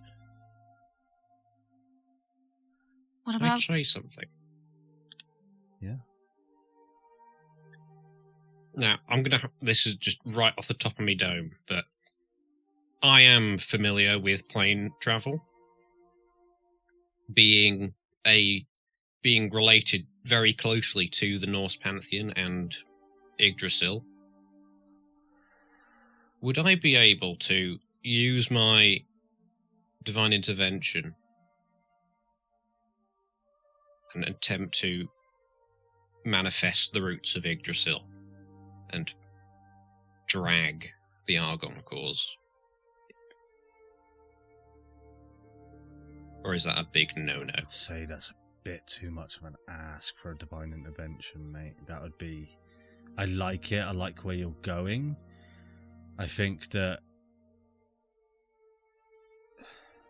the roots of Yggdrasil are able to manifest in certain areas. I'm taking this from your knowledge, is they're able to manifest in certain areas. Very rare that they sort of are interactable. But if they were even able to manifest in this area, the roots would take too long to grow. The roots would be... This core is immense. This core is so large. The roots of Yggdrasil, it would just take too long, I think. Okay. But it is at this point that you do see Atticus, Alexis just sort of fall down. The other heroes of Faerûn, and I mean like above the table guys, Biffa and Zorbal are now conscious and there. I'm just saying. God. Oh no. I'm just saying. But I don't even know who they are. Alexis and Atticus will they'll rush over and just... Lugus, you did it, brother. I can't believe you. I'm so happy to see you. Same. Were you still watching that? We were aware. We were stuck in this, mine prison. We couldn't help. We felt so helpless. Well, do us a favour now and help carry this guy. He's had a tough time. They'll sort of all gather round. I'll carry him over.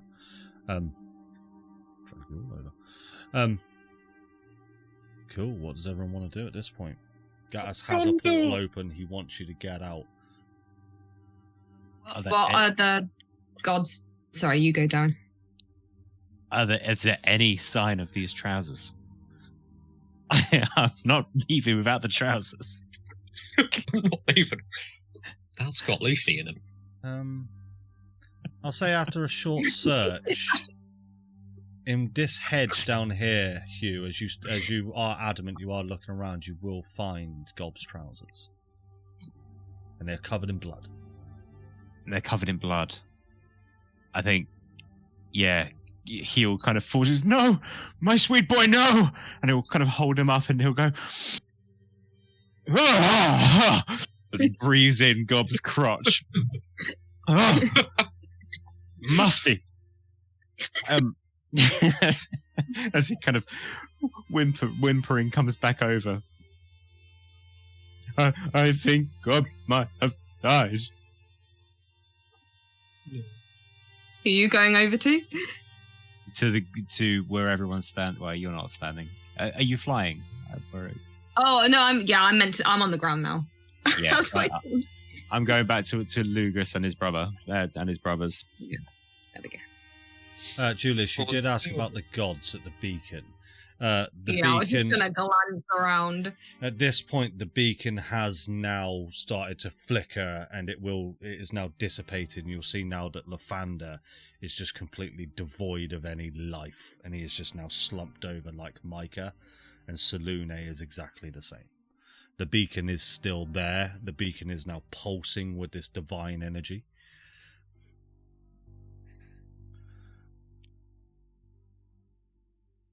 Oh man. She's just holding onto this piece of crotch fabric, which God knows who that's from, because it's obviously not Gob's trousers. It's not even Gob's. He's just gonna look around to see where everyone is and what they're all doing. I guess he'll glance like Elgondo, Lathander, Micah, Salune, like the Brushtail brothers helping Primus limp over, like to see where Flopsy is, and just kind of overwhelmed, I guess. Where was? Oh, Ephraim's way over there. I don't think I would understand that Ephraim is not Gattus. You didn't tell her. This is Gaffram as far as I'm concerned. Yeah, well, to be fair, he does look a lot different. So let me show you again. This is the person that you see, because you are right. You've never seen this person before.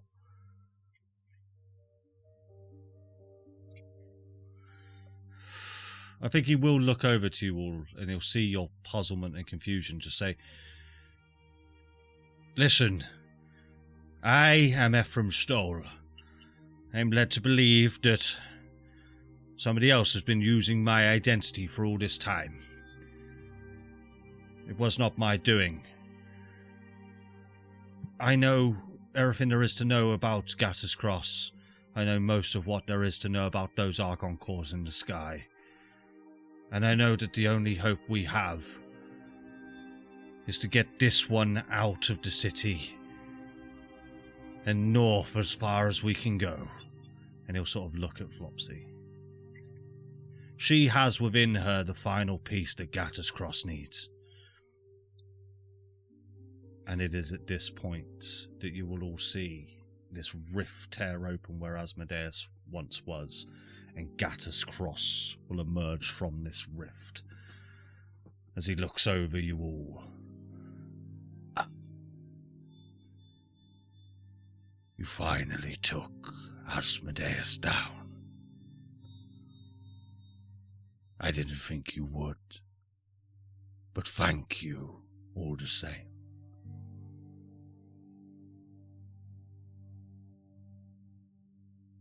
I see wasn't there 4 of you before?" As he looks towards you Biffa and you Zorbal. "Where's the 4th one of you?" I attack him as Biffa, not Flopsy. You want to attack it? You want to run towards him? I'm just going to rush and attack. As you do then, as you use some movement, Gattus Cross will fling out his hand and cause you to be roll me a Constitution saving throw. This will be at disadvantage, so I want you to roll another one, as Biffa will feel a charge of Argon energy strike down like a lightning bolt and hit Biffa. Constitution saving throw of a 27 will succeed. As you throw as he throws his hands out and tries to completely paralyze you, the Argon within the core tries to impede you, but you do manage to get right up into his face. What I'll say is describe the attack for me. Okay, right. So for the majority of people, this is the first time that they've seen Biffa. This is the first impression that they will get of Biffa. As he's been running, he will have 100% raged. And you're just going to hit, I don't know if this probably will peak and I will probably cut out, but basically he's going to be like charging at this man, blind fury in his tiny little, so by the way, this is the 3-foot kobold, wielding a great sword that looks far too large for his character. And he is just going to be screaming the entire time as he... You were correct. There we go. As he's charging to this man, and he is just going to bring that sword. This is a reckless attack, by the way, as well. Yeah. And he's going to be bringing that sword down onto Gattus. Yeah, and as you do, the blade just comes completely down his chest. But as it does, you bring this large gash. As he just looks at you, he does look like he's in pain, but the Argon core then strikes again, but strikes Gattus this time, and the wound starts to close up and it starts to heal. As he just looks at you. You will never learn. As long as these cores exist, I exist. I don't need to fucking learn with you, you bastard! At the end of the day, you're just a fucking coward and we're gonna destroy you again and again and again as many times as we goddamn have to! You've killed your daughter! You've destroyed our friend! We're all that's left, and you're the only thing that's in our way! You'll see he just sort of smirks at you. I'm not one for monologues. I'm here to end this. I'm here to end this now. And he'll teleport all the way over to here. I was going to say, while Biffa was attacking Gattus, Julius would have been running over to Flopsy. Like, like when Gattus appeared, he would have been like... Okay, so let's resolve that first then before I resolve my team. Yeah, well, he'll get there and kind of look from Ephraim to Flopsy. We need to go.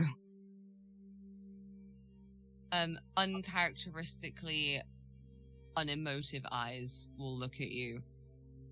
We're just giving up. The world is gonna die. And we're just letting it. We're not giving up. We can't and he'll look at the all of the dead bodies around. What do you want us to do now? Let's be it. There's got to be something. Yes, there is, but now, right now, he's got those cores, and the last piece of the puzzle he needs is you. If he can get that outside of you, then we're all dead regardless. We run.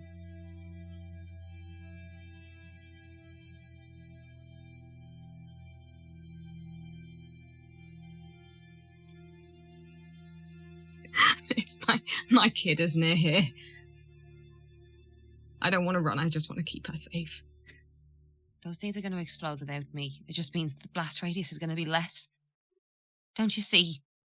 It's going to destroy everything regardless. It's just going to destroy less of everything. He'll turn his attention to Ephraim. What do we do?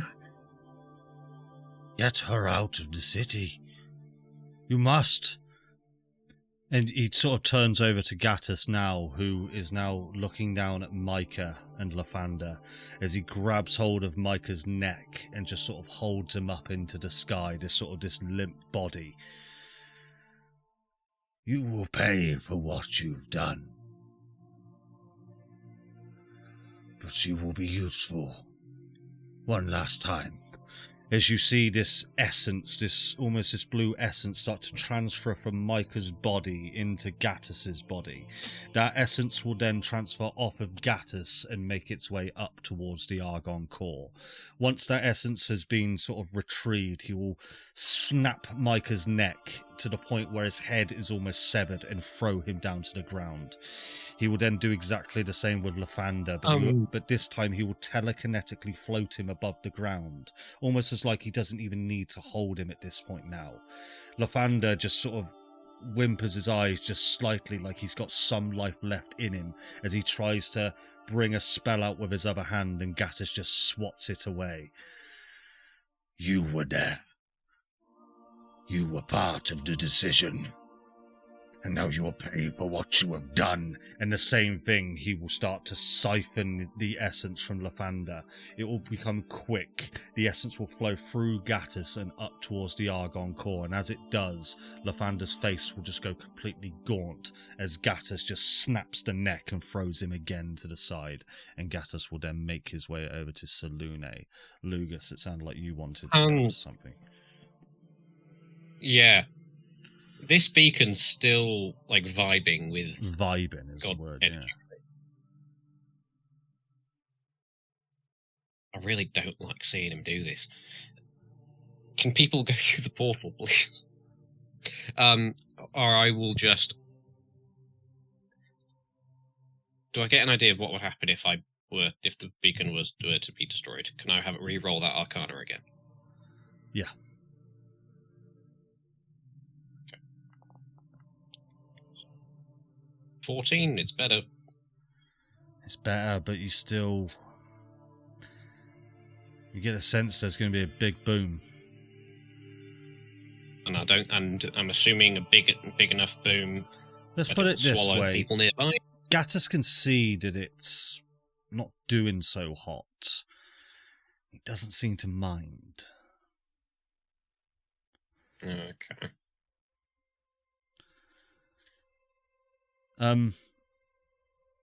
He'll look towards you, Flopsy. Don't go anywhere. There's no point in running now. He'll turn towards you, Zorbal, and Biffa and Steve. I need you all to, Biffa and Steve and Zorbal, to roll Constitution saving throws for me, please. As well as Peter the Hammerhead Shark. No, don't you dare. Not Peter. Peter has 0 Constitution, I'm just saying. How? He's the Argon Shark. Alright, Why does he even have with a such modifier, shit he won't. You will feel Biffa and Zorbal, or Zorbal, you will feel it more than Biffa, but your laden argon within you, this power within you starts to drain out.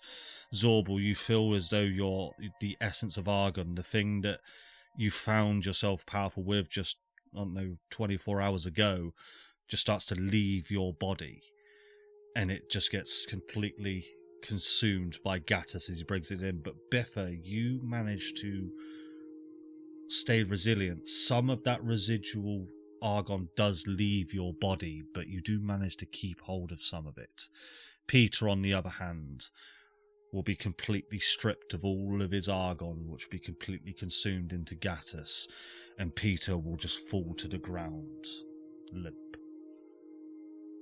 By the way, I'm just gonna, because Pip's obviously not here to play Steve, but I'm just gonna say, like, the only way that Biffa is leaving is if Steve fucking picks him up and drags him through that portal, which I'm presuming Steve would probably do. I was just about to ask, can you roll a d20 for me? For Steve's con save. Oh, of course, yeah. Yeah. So that will be a plus 17, but that will be a failure. The argon will start to leave Steve as well. I think Steve will come on over to you, Biffa, and I do honestly think Pip would honestly play Steve in this way, that Steve would, say, grab hold of Biffa and have you and take you towards the portal. Just for ease, Biffa is like struggling the entire way, but without like rolling any saves, because like he'll just go just to save that. But you know, he'll hate every second. You guys don't need to leave. You can do whatever you want at this point. But yeah, what you'll want to do. Gattus is now bringing Mistra up in this now almost like Mistra Selune, sorry, is just completely holding Selune up now as Selune just starts to fight back. She starts to almost panic. She starts to scream slightly. She looks towards all of you as she just sort of says, "Help me," as Gattus starts to siphon the energy from Selune. Look at Ephraim in desperation at this point. What can we do? What can we do?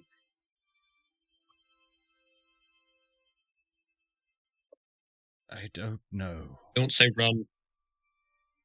Oh. He looks up towards the Argon core, and he looks towards Gattus. You don't have to do this, Gattus. You've got what you wanted. You've killed the ones that wronged you.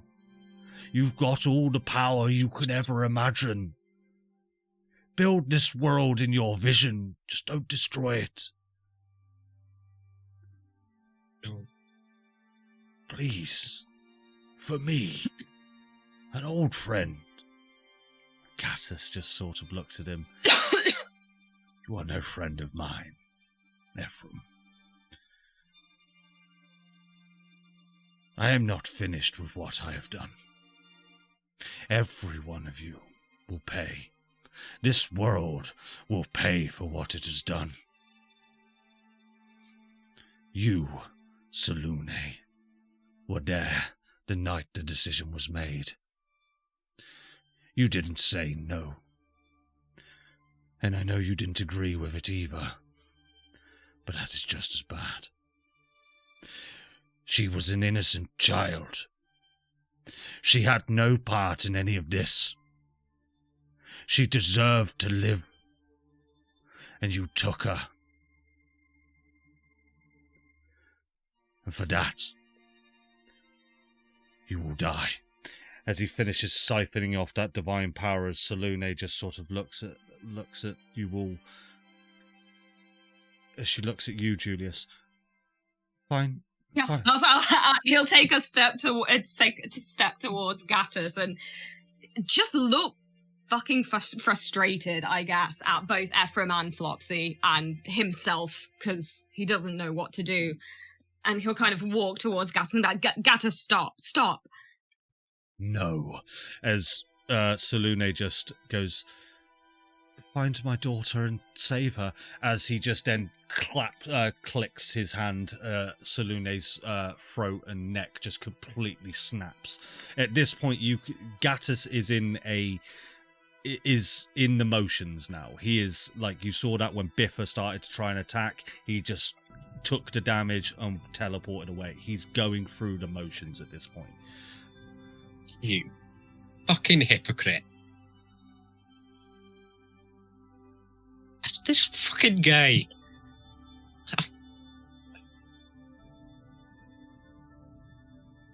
Gattus will then start to just walk on over to Mystra.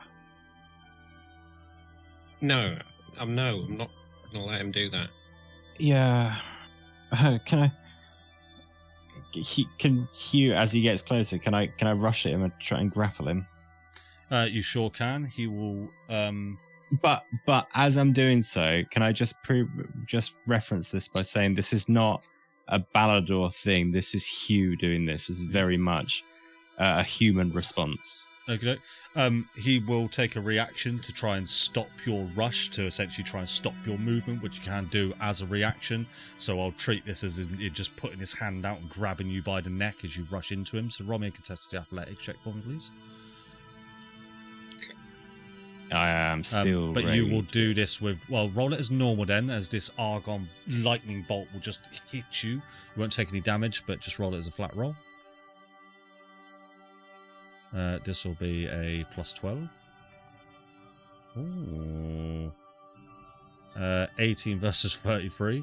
Yeah, he sort of holds his hand out, grabs you by the neck, but you just almost cripple his elbow and you just bring yourself right in. What would you like to do? So I'd like to bear hug him. And then what I'd like to do is I'd like to just kind of lift him up a little bit, take a few steps, and then just land on top of him on the floor. Okay. What I will say then, he was going straight for Mystra.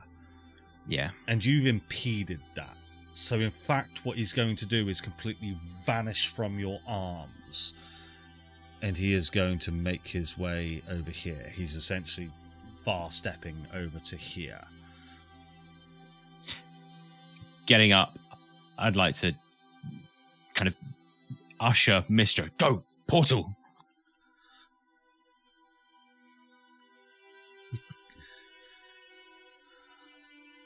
Roll a persuasion check.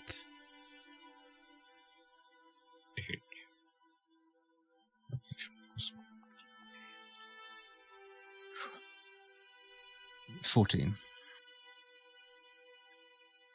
Hugh. It's my duty to protect the world that I created.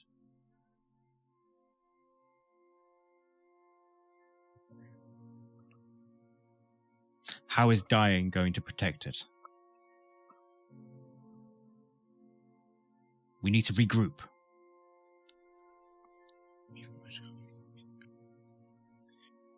Okay. Okay. And she'll make her way there. She sort of looks like very intimidated, very frightened, where she's just seen what's happened to Lathander and Selûne, and she will make her way towards the portal, and I think that will help. At this point, Gattus will start to stare at the Harmony airship, and you see the wooden planks start to move, the wooden planks start to shift. What are you all doing, guys? Zorbal's stabbing him. You want to stab him? He's going to do something different with you. As you try to rush on over, he's essentially just going to create a wall of force as you do it. Just goes. So I'd like you to roll an acrobatics check to see if you can essentially get there before this wall builds itself in front of you. Damn it, Zorbal, you dumbass. Yeah, I'm going to say that as you just rush into this wall of force as it just goes and just completely bricks himself off from you. Scared, are we? Fucking. Why'd you have to ruin everyone's day? You're so fucking boring. Have fun. I'm about to. And you can feel. No, not your fun, our fun. You can start to hear the creaking and the cracking of wooden splinters start to split and crack and creak. All right, let's go. Can I, as Let's Flopsy, go. feel the soul of Harmony in there somewhere? You don't feel the soul of Harmony on anywhere near that ship. Okay. I've got something I want to do. Julius will kind of look hopelessly at Flopsy and Ephraim, kind of with tears in his eyes, and then he's gonna step away for a second and then just go into his bag, like frantically, and pull out his journal and a pencil, and you can see that his hand is like fucking shaking like this, and he's gonna start drawing really fast.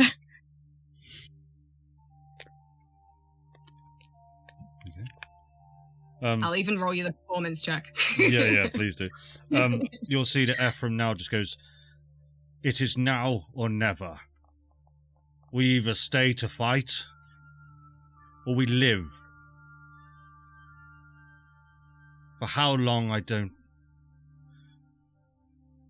This world is about to be destroyed." I'm not... No. Let's not have that. If we leave now... fuck this. He's going to try and use an athletics check to push you through the portal, Flopsy. He's going to do so with his spellcasting modifier, just like I sort of give to Lugus. So he's going to roll a d20 and add his spellcasting modifier to it. Do you want to contest that with acrobatics or athletics, please? Acrobatics. I won't beat it, but... It's not crazy. It'll just be +8. 16 + 8. That one. A premonition. What I'll say, because I don't want to take away full agency from you here, but Gattus... I mean, I don't... It's 21 because of expertise, but obviously it's a nat 1, so you can rule that whatever you want. Exactly that. That's kind of what I'm doing there. Ephraim does beat a 21 anyway, because it was +8. But as he sort of just grabs hold of you, and you can feel yourself telekinetically being pulled, as he just looks at you, "I'm sorry. I need to get you out of here now," as he just plunges you through the portal. As he places you through, the portal is still there. It's not like you can't go back, but you feel your temperature instantly freezing. You look around and you're on top of a snowy mountain. And you can see tracks in the snow. I'll show you a scene in a second, but you will be on the very tippity top of a snowy mountain in a blizzard. She's going to be looking through that portal with... Well, she will initially, as she's being sucked through the portal, there is going to be a look of like shock, anger, sadness. I don't know. It's like this bizarre mixture of so many different emotions. And then when she plunges into the snow and gets up, that sense of confusion, and sort of as she looks around and then looks back at the portal. As you look around as well, you do see off into the distance, miles and miles and miles, you see the faint glimmer of the burning city of Neverwinter, and you can make out these two small globes way off into the distance of the two Argon cores. And how far away did he fling me from the portal? Only like 20 feet, I'd say. I'm gonna start running back. As you do, you see that Ephraim sort of tries to impede your movement like this. At this point, Zorbal, I would probably say you start to hear these creaks and these cracks, but above this wall of force, you can now see Gattus starts to fly. He starts to sort of levitate upwards 60 feet, 80 feet. Surrounding him, sort of orbiting as it were, are 3 brimstone refractors as he makes his way into the sky.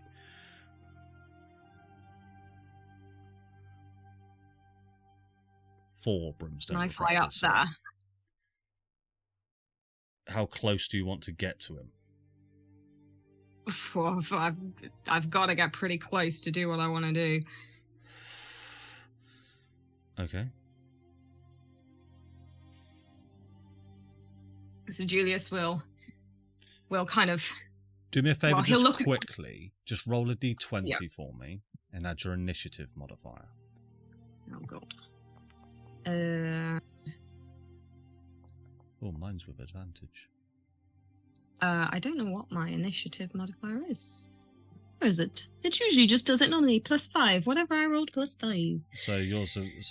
Okay. So what I'm saying is, at this point, if you want to do something, please describe what you want to do.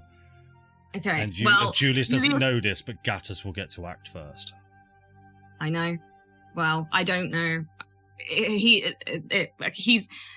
He'll look towards Hugh and Lugus, and just all the fucking shit around us all, and clutching a piece of paper tightly in his hand, and just leaving all of his fucking shit on the floor. He's just gonna fly up towards Gattus, but he's not got a sword out. He doesn't look Okay. like he's about to attack. He'll just fly up to him. Okay, so as Gattus acts Okay, first, good. he will take a spell in one of his hands as he looks towards you, and he'll hold a spell. And Julius will just like, with the hands that haven't stopped shaking since the whole gob thing, just hold out this crumpled piece of paper towards Gattus. What is this? It's for you. You feel as the paper is tugged from you telekinetically and it's brought towards him. What is it? So, it's making me cry. This is how Julius is feeling. Julius has seen Hazel. And Julius's notebooks are full of sketches of Amy, his family, his sisters. And he has done his best with whatever it was, like a 21 performance, to draw how he imagines Hazel would have looked when she was a little girl.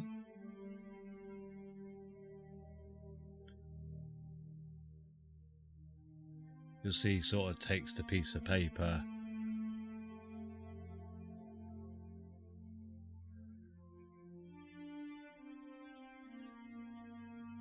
You met her, didn't you? She came to you multiple times. She She helped did. you. She did.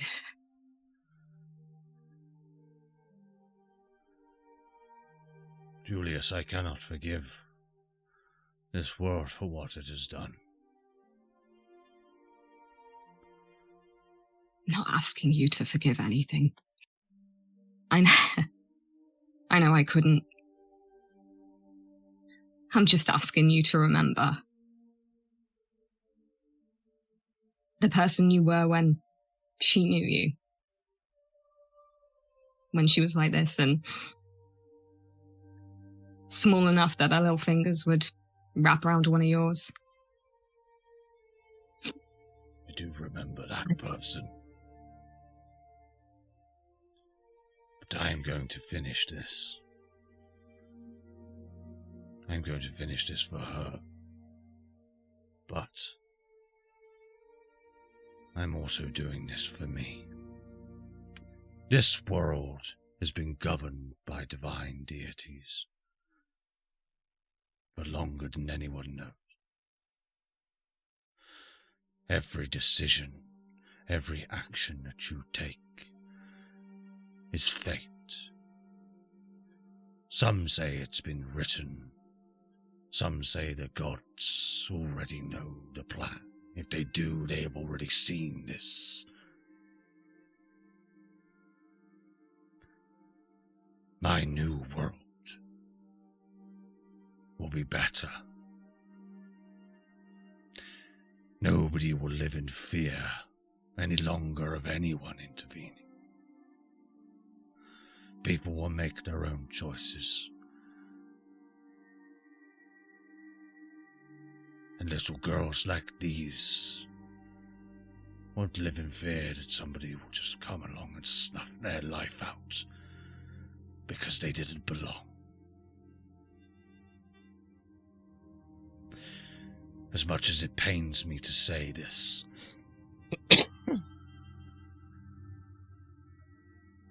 I apologize for manipulating all of you. You did exactly what I wanted at every step of the way. I became the thing that I dread the most, that I hate the most. But it must be done to achieve what I have achieved now. It's not too late to stop. What about all the little girls that are gonna die in when you wipe the slate clean? People Then killing a million hazels. I am afraid that at that point, we will be even. Lucas is very pissed. Lucas is going to also fly up. What the fuck do you mean even? What have all these innocent fucking humans, elves, dwarfs, goblins, flipping Asimar, whatever the hell that guy is, and I'll point at Brumdeck. What have all they done to you? Whatever. I'm Celestia, they're underneath. What have they done to you? Did they murder your daughter 3 times in a row? No. No. Did they have their children? Are their children gonna fucking die thanks to you specifically? You're the biggest fucking hypocrite in all creation. As you I say don't care that, if you feel sad. he will start to move the brimstone refractors, so they're all orbiting now the Argon core. They're all probably about 200 feet spaced apart, all at each, essentially creating a square perimeter around the Argon core that exists above it. And they start to twirl around it. Listen, look at me. It's right in my fucking eyes. What the hell happened to you? This is not the reaction of a grieving father. This is the reaction of a fucking maniac. Correct. You've killed the people. Any gods out there right now stuck in mortal form. If you want to purge them, go ahead. They made a shit decision. I told it to their fucking faces. Artie Fell said the same thing when I finally caught up to him. There are no more gods in this world, apart from you all that are left. And I'm choosing to keep you all alive, so you can watch your world decimated, Lugus Brushtail. And when it is... Because I so deserve that. Because I have done I specifically have murdered millions of innocent children. Because I deserve to watch all of my family burn and die. Oh, I'm so sorry to have offended you. The time to talk. It is my mere existence. Fuck, mate. The time is talk is over, Lugus Brushtail. Oh, it's because you can't out logic be, you hypocritical cunt. Oh, no. Take emotional damage. Oh my god, the time for talking is over only when you lose the You fucking will argument. never understand why I have done what I have done, but at the same time, Okay. I do not need to explain it to a mere No, low divine being as you are. not even Look- divine, looking- I'm celestial. I'm just from there. Looking at You've the already- things, I am not the person to roll this, okay? Julius doesn't know fuck about shit. Looking at the things and the argon, is there anything physically in my brain I can think of to do? Like, is there any way of disrupting it, stopping it? Because Kate's dumb, and I don't really understand, and so is Julius. You wouldn't. But you wouldn't time's know. called for desperate measures. I don't think you would know, Julius. You don't know too much about brimstone refractors and what their properties are to argon cores. But what you will see is, as Gattus waves his hand, the argon cores start to spin. The brimstone refractors start to spin around the core itself, and they start to ignite. They start to power on, and beams from these argon refractors, these red crystal-like devices that used to power the Harmony airship into flight, start to power on, and they fire this almost like plasma-like beam into the core, and the core starts to shake, the core starts to pulse, the core starts to go crazy. Can I please use my divine intervention now? What would you like to do? I just want those. I just want to, like... The brimstone refractors are hellish. They are infernal. Can I use my link? I wouldn't say they're hellish or To- infernal. They are constructs that were created in a time long ago. Okay. I would like to take them away.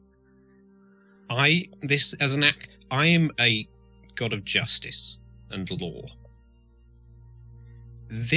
What he's about to do, is one of the biggest injustices in all of creation. I would like to balance the scales. I am karma. I'd like to give him some retribution. Okay. You know what I'm like. I'm a yes man. I'm a little yes DM. So what I'm about to do, what I'm about to do is I want you to just be aware this is a divine being as yourself versus a very divine being. So do you want to describe that divine intervention for me quick? It's different because he's not reaching out to Tyr. Tyr is dead. I don't know, he's just like... He's grasping at anything. He's picturing the golden canopies. He's picturing that door to Tyr's throne. He's seeing it in disrepair, melted as the barren wasteland this evil cunt turned it into. And just, he looks back at all sort of Gattis has done, every lie he's told at Ephraim, every bad thing he has knowingly done with this end goal in mind, which involves the death of untold millions. and he just wants. He's fed up with the universe for allowing this to happen. He's fed up of just everything in general. It's just wants something to go wrong with this guy's plan. Okay. If he can pull one string on in creation. Okay, what I will say is then, I will change tact on this. The brimstone refractors start to power on. They start to generate this beam of energy. You see that you get this flashback, this memory. It's not your memory, but you see it through the eyes of almost like a fly on the wall to a large argon chamber. You know the one I'm talking about above the table, where the brimstone refractors are hitting a smaller argon core at the centre of Baldur's Gate. And you see the 4 heroes of Faerûn sacrificing their own lives to step in front of the brimstone refractors in order to stop the blast. I'm going to say your divine intervention gives you that knowledge. It gives you that window into what was and what can be. But at this point, you will see Gattus just looks at you. I have seen what you have seen, Lugus. Do not end your life here today. Your time will come. Do not make the mistake of the past.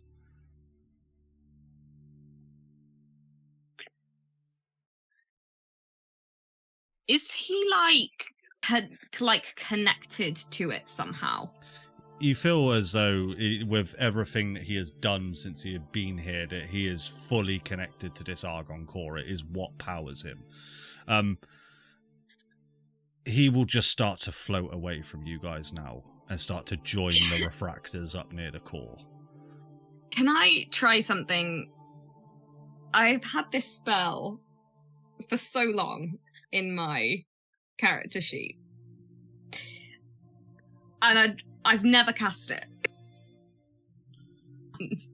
I don't think it's gonna work, but desperate times call for silly measures. So, as Lugus and Gattus have been in conversation, Julius has been kind of moving his hands and his tattoos have been glowing, and I would like to try and cast Tiny Hut around the 3 of us. So, don't ask, right? Doesn't that take 10 minutes to cast? it is a ritual cast. It takes 1 minute. No, it says in my character sheet. Oh, Yeah, it does take 1 minute. And I know that because we had a massive argument about it. You did. I mean, I'll make this easier then, because it is Gattus Cross. I'll counterspell it. No. You'll see. Can I resistance a counter spell? You cannot. I can't. As this red beam of energy comes out and just flicks this away from you. You see now as Gattus Cross makes his way up towards the Argon core. The time for talk is over. Say your piece with this world. Can I turn to the brush towers and be like, can you hear what he's saying? No. We should have picked you up and thrown him up there with us. At this point, Flopsy and Hugh, you'll see that Peter. I still haven't made it back through the portal. Well, yeah. So, but you will see that Peter carries Brumdeck through the portal, Flopsy, and I'll cut back to you, Flopsy. What do you want to do? I'm still running to the portal. Yeah. So, roll an acrobatics check to see if you can get past Ephraim. Oh God! But essentially, guys, I'm gonna let Flopsy do her bit because we haven't gone back to Flopsy in a while. Yeah. But in my head now, we're sort of doing some RP moments with this Argon core and Gattus Cross now. But after Flopsy, I'm now going to take it into a sort of a turn by turn, because I'm now at the point where I'm going to make you all roll initiative versus Gatter's Cross, because he's now going to do what his thing is to do. So what would you like to do, Flops? I'm just, I as a player know this is useless, but Flopsy is going to be trying to get back through the portal. Yeah, so with a 21 acrobatics, I'd say you just sort of dodge, duck, and weave and just make your way underneath and through the portal, and Ephraim just sort of grabs hold of you, but not in a way to stop you, but more just grab hold of your arm and just say, Flopsy, don't do it. Just don't. Please. My mum's up there. My dad's up there. We can get them out. We have the means of creating portals. We can get everybody to the mountains. Everybody in Faerûn. We can save everybody in Faerûn. No. No, I cannot. We failed. I'm sorry.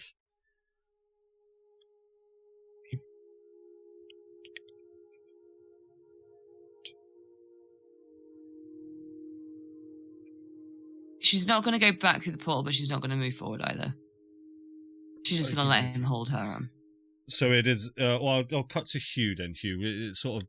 Yeah, what would you like to do at this point then? Because I'm going to start to go into mechanical things now of Gatter's starting to wipe you all out.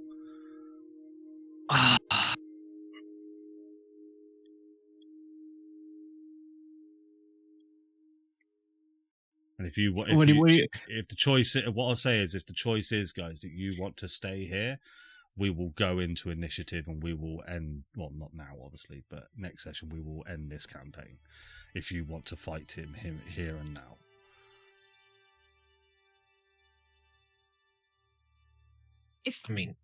Do we know where that portal goes? We don't know. You saw through it and you just saw snow and mountains. That's about all you saw. Yeah. Flopsy knows a bit more than you. It's like, what's the point though? Yeah. Yeah. Can we have an above the table moment to just? No, I'll tell you what. Go for it. Go for it. I probably won't go through the portal. Oh my god. Yeah. I'm not.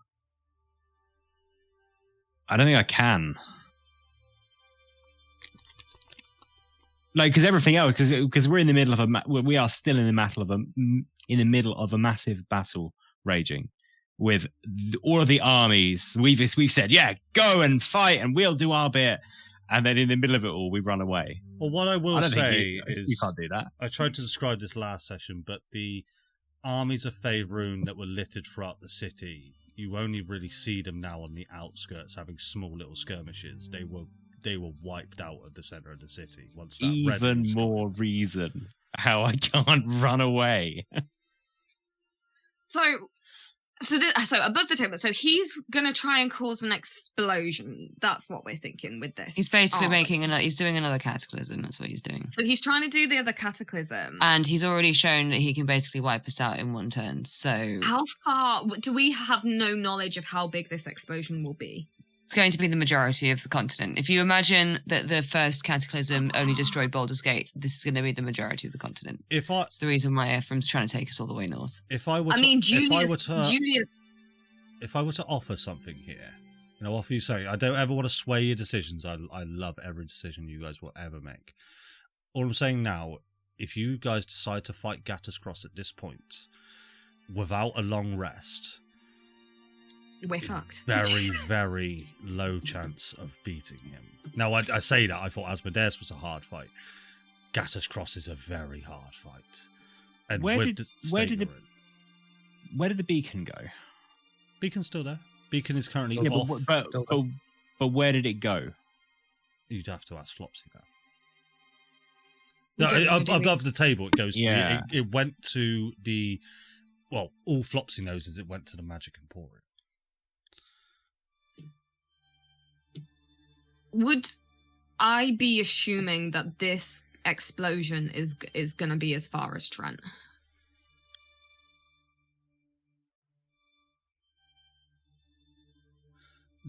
We're looking through that portal and seeing snow and mountains. Because this is is what it hinges on. I'll tell you this.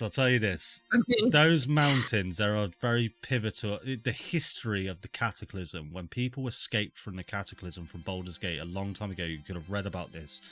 They went to the mountains, and that was their refuge. The Wagyus set up a refuge, essentially, for all the survivors, and that is where they rebuilt a lot of Faerûn from.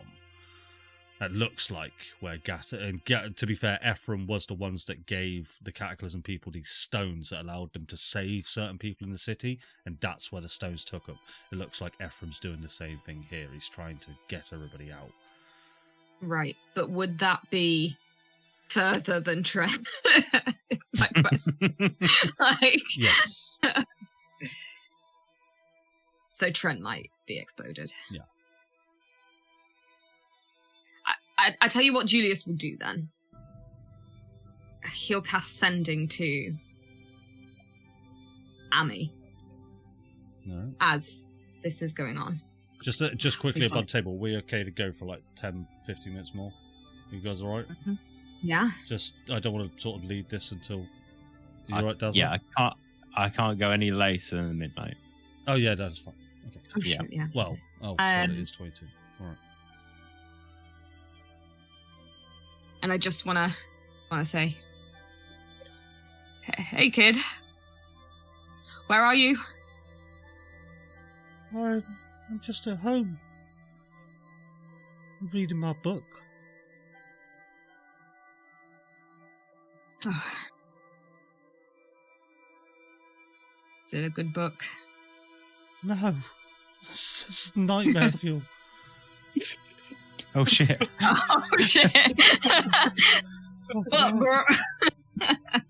You'll see at this point, Ephraim will put a hand on your shoulder. I can get a portal to them, Julius. What, Gattush, you mean? What? Or Ephraim? Ephraim. What? Ephraim says to you, I can get a portal to Trent. He's not there. Ephraim stood next to you. No, he stood next to me. He's with Flopsy. Oh, sorry, yeah, maybe just taken on the map. I thought you were there. Oh, yeah, you're up in the sky. All right, yeah, sorry. No more. I was so confused. All right. Ah! Where did you come from? So he's not there. Oh, man. And first of all, put that fucking book down right away. And second of all, I love you. More than the universe.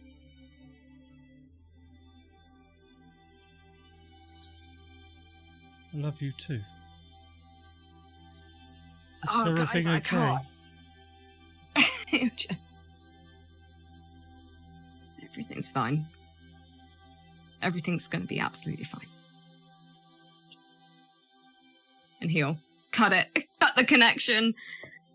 And above the table, I don't want to end the campaign, but he can't leave. No. He can't leave. All I'll say is I have planned for this decision, whether you decide to stay or whether you decide to go. I have planned for both occasions, so don't think that I'm going to lead you in any way. Yeah. He'll look over at Lugus. Down towards you. Hugh's getting very pumped, and he's removed his trousers, and he's put Gob's trousers on, and he's wearing Gob's trousers at this point. Yeah. Are they really tight? Because they were built for a goblin. Oh, they are so tight. I'll tell you what I'm going to do as a last-ditch attempt, because this is what Ephraim Stoll would do. I need to look up the spell, because I just checked that he's got it. Scatter. Did I just say that out loud? Yeah, I need all of you to roll a wisdom. I read you mine. All of them to roll a wisdom saving throw, please. All of you. God, I am stressed. Did I roll? Brilliant. Wizards 9, 21, Lugus. Flopsy, you want to make one, please? I did. You did 7, so failure. Lugus, that's a success. You failure. Julius, failure. Everyone who failed, you will be placed in front of Ephraim Stoll, right next to the portal. Ah! In the snow? Not in the snow. You are still in the city. He cannot move you into a different plane of existence, or I'm ruling that he can. I was going to say, Julius looks at Lugus and just goes, "I love you all the way to the end, brother," and then So, disappears. Ephraim will say to you all, listen to me closely.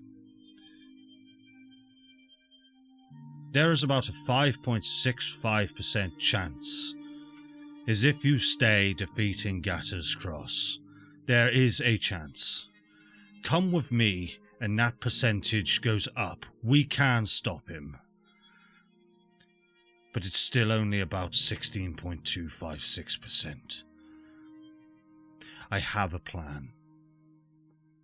I think.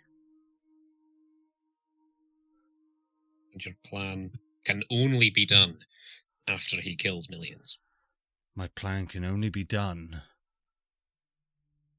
when I am outside the telepathic connection of Gatter's Cross, and you see now, as Lugus, you're still there. You're not really, because you succeeded on the scatter. Gatter's Cross now looks towards Ephraim Stoll.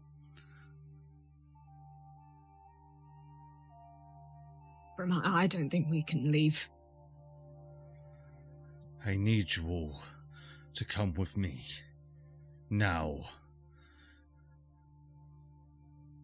Julius will take a step away from him. There may be a chance that we can save everything. All of it. Hugh's just going to turn and stare him in the face, almost in intimidation, and just say, explain now, quickly. If I were to explain now, quickly, Quicker. then Gatter's Cross knows what we are planning. Oh, he's got me there. Can I insight the legitimacy of this plan? Yeah, me too. Go ahead me and roll too. an insight check. Yeah, everyone go ahead and roll the insight checks if you like. Ow, Julius. 15. Damn it, I thought that was a crit. It wasn't. Oh, not very high me and insights Lucas. there, Okay. guys. You get the sense that this is a very highly intelligent person. He knows Gatter's Cross very well. He knows Argon Cores very well. He's believable. Is he trustworthy? I'm not Probably gonna more than the I'm not other. gonna say yes. You don't know this person. You have no idea.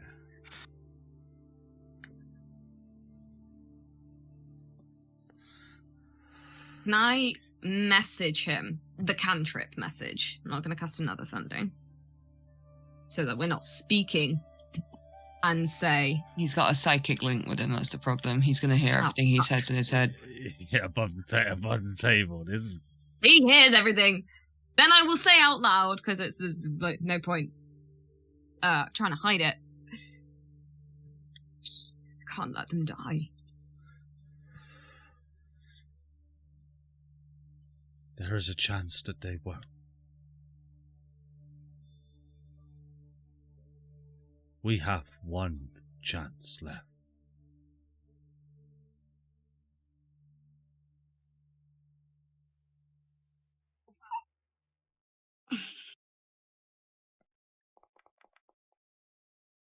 Okay. I say we go with him. You guys go. Yeah, Hugh's gonna trust him and take a step towards the portal.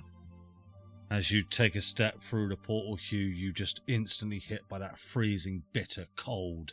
As you step past Flopsy, step past Ephraim, enter into this mountainous area, you see over yonder these tiny Argon cores that sit above the cities, one burning miles and miles away. What the rest As of I step through the portal, I will just turn to Julius in particular and just say, if there's a chance. And then I will step through.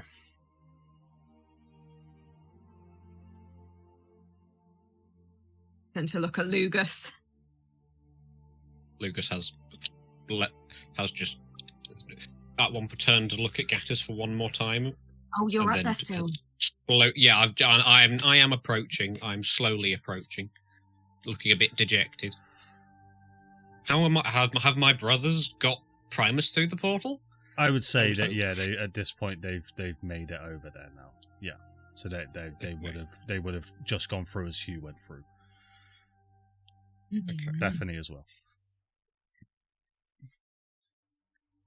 Julius? What would Tia do? Tia would know more. I don't possess his wisdom. I'm not old.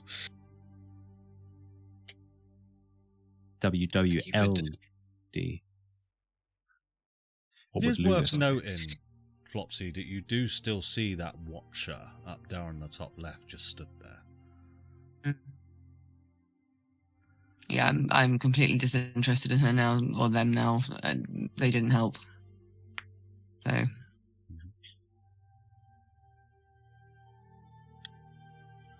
I don't know, I'm just waiting to see what happens, because problem is that if I've got the problem of if I don't want to leave, but then if I stay and we lose, I've destroyed more of the world than we would have destroyed if we left. So I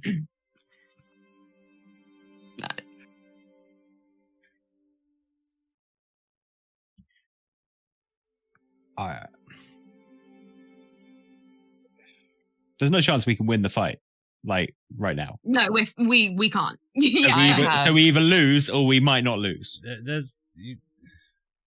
I would. No, the only other option we had was what Lugus knows, but nobody else knows. That would be Lugus know. Andy, remind me. Doesn't matter. What did I see? Can you remind me what I saw with my divine intervention, please? You saw the flashback to the Brimstone Refractors with the 4 heroes sacrificing themselves. The blast still occurred, but it was much, much smaller. But then again, Brimstone that Refractors didn't are here kill now. Gattus. That empowered Gattus. That didn't kill Gattus. there's 4 Refractors. Yeah, I can't do that. I'm going to explode. I'm just going to cause a bigger explosion. There's no way that Flopsy can do that. I think the only one with that knowledge, though, also is Lugus at the moment. Yeah. Right? We're coming up to... And so far, all I know... Yeah, I know. I'm close. Let's wrap it up. Yeah. I just want to get a hard stop for Darren, really, and I'd like you guys to make a Yeah, decision. But if you don't want to make a decision yet, that's completely fine. This decision's completely up to you guys. Yeah. Ephraim, say it to my face. This will work. Don't give me a percentage, give me a yes. Come with that me. we can undo all the lies. Lugus, come with me, please. I cannot give you the answer that you want. I just beg of you, come with me.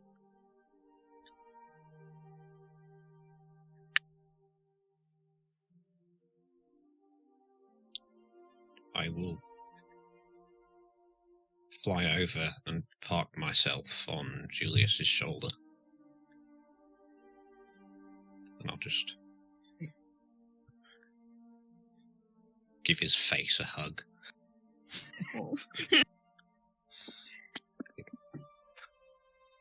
You're kind of like Reach your little hand I'm up. I'm not gonna lie. I'm spent, pretty much. I tried to contact him.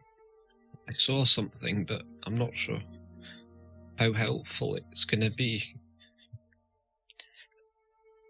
I hate to say this, and I'm so sorry for you. I will do whatever is in my power to make sure they're safe. Even if I have to bring them back. You know I can. I've done it before. Julius will like look from the portal, look up towards Gattus in the sky and the big argon balls like floating The around. Argon core is starting to violently shake now. I'll make know, it better. I've spent my life thinking that I have to sacrifice myself for everyone else.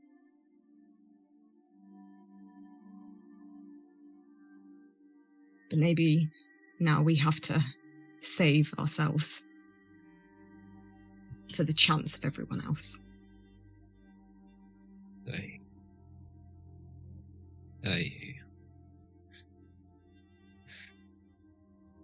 It'll be fine.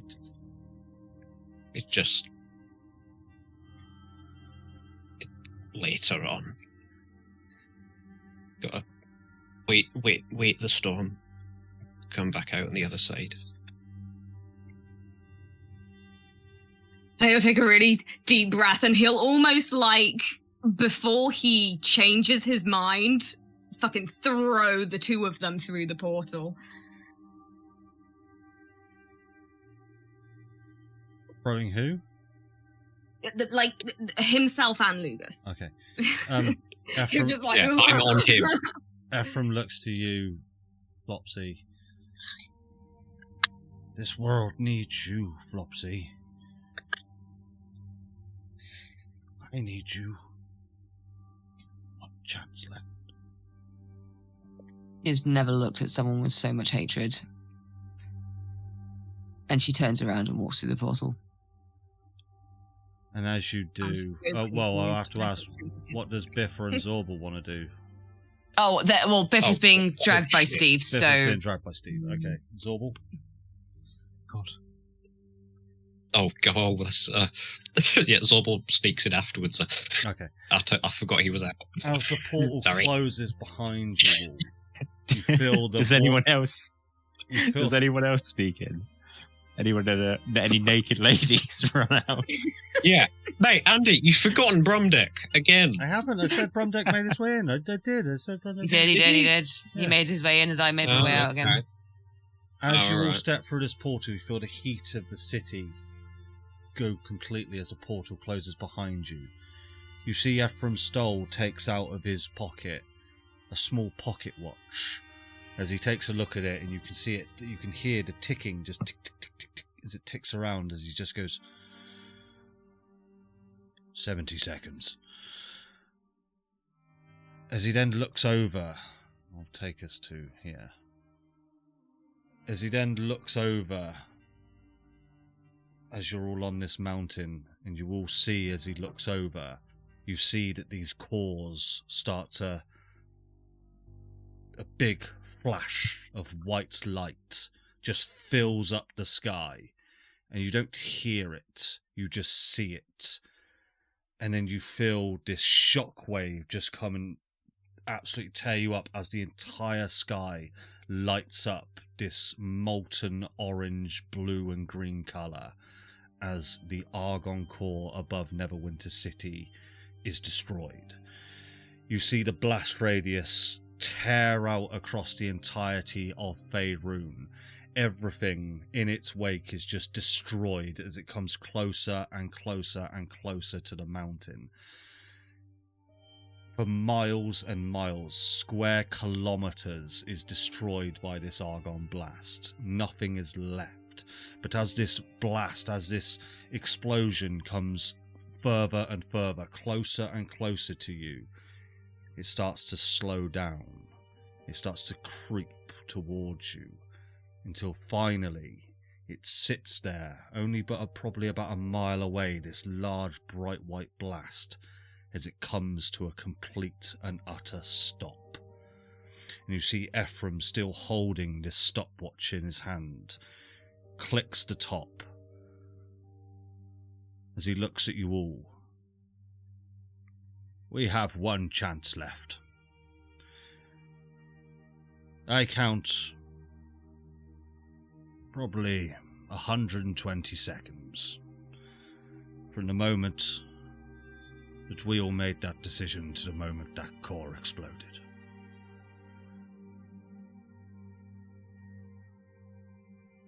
And that is where we will end our session. And that is where we'll pick up next time. God damn! 120 seconds. The Argon core has exploded. Oh god, oh god, oh god. I hope you all had fun in the fight that you beat the shit out of everyone on. But as always, let's give a wave to Vicky's mum. Bye, Vicky's mum. And bye, John. I shall see you all soon. Bye.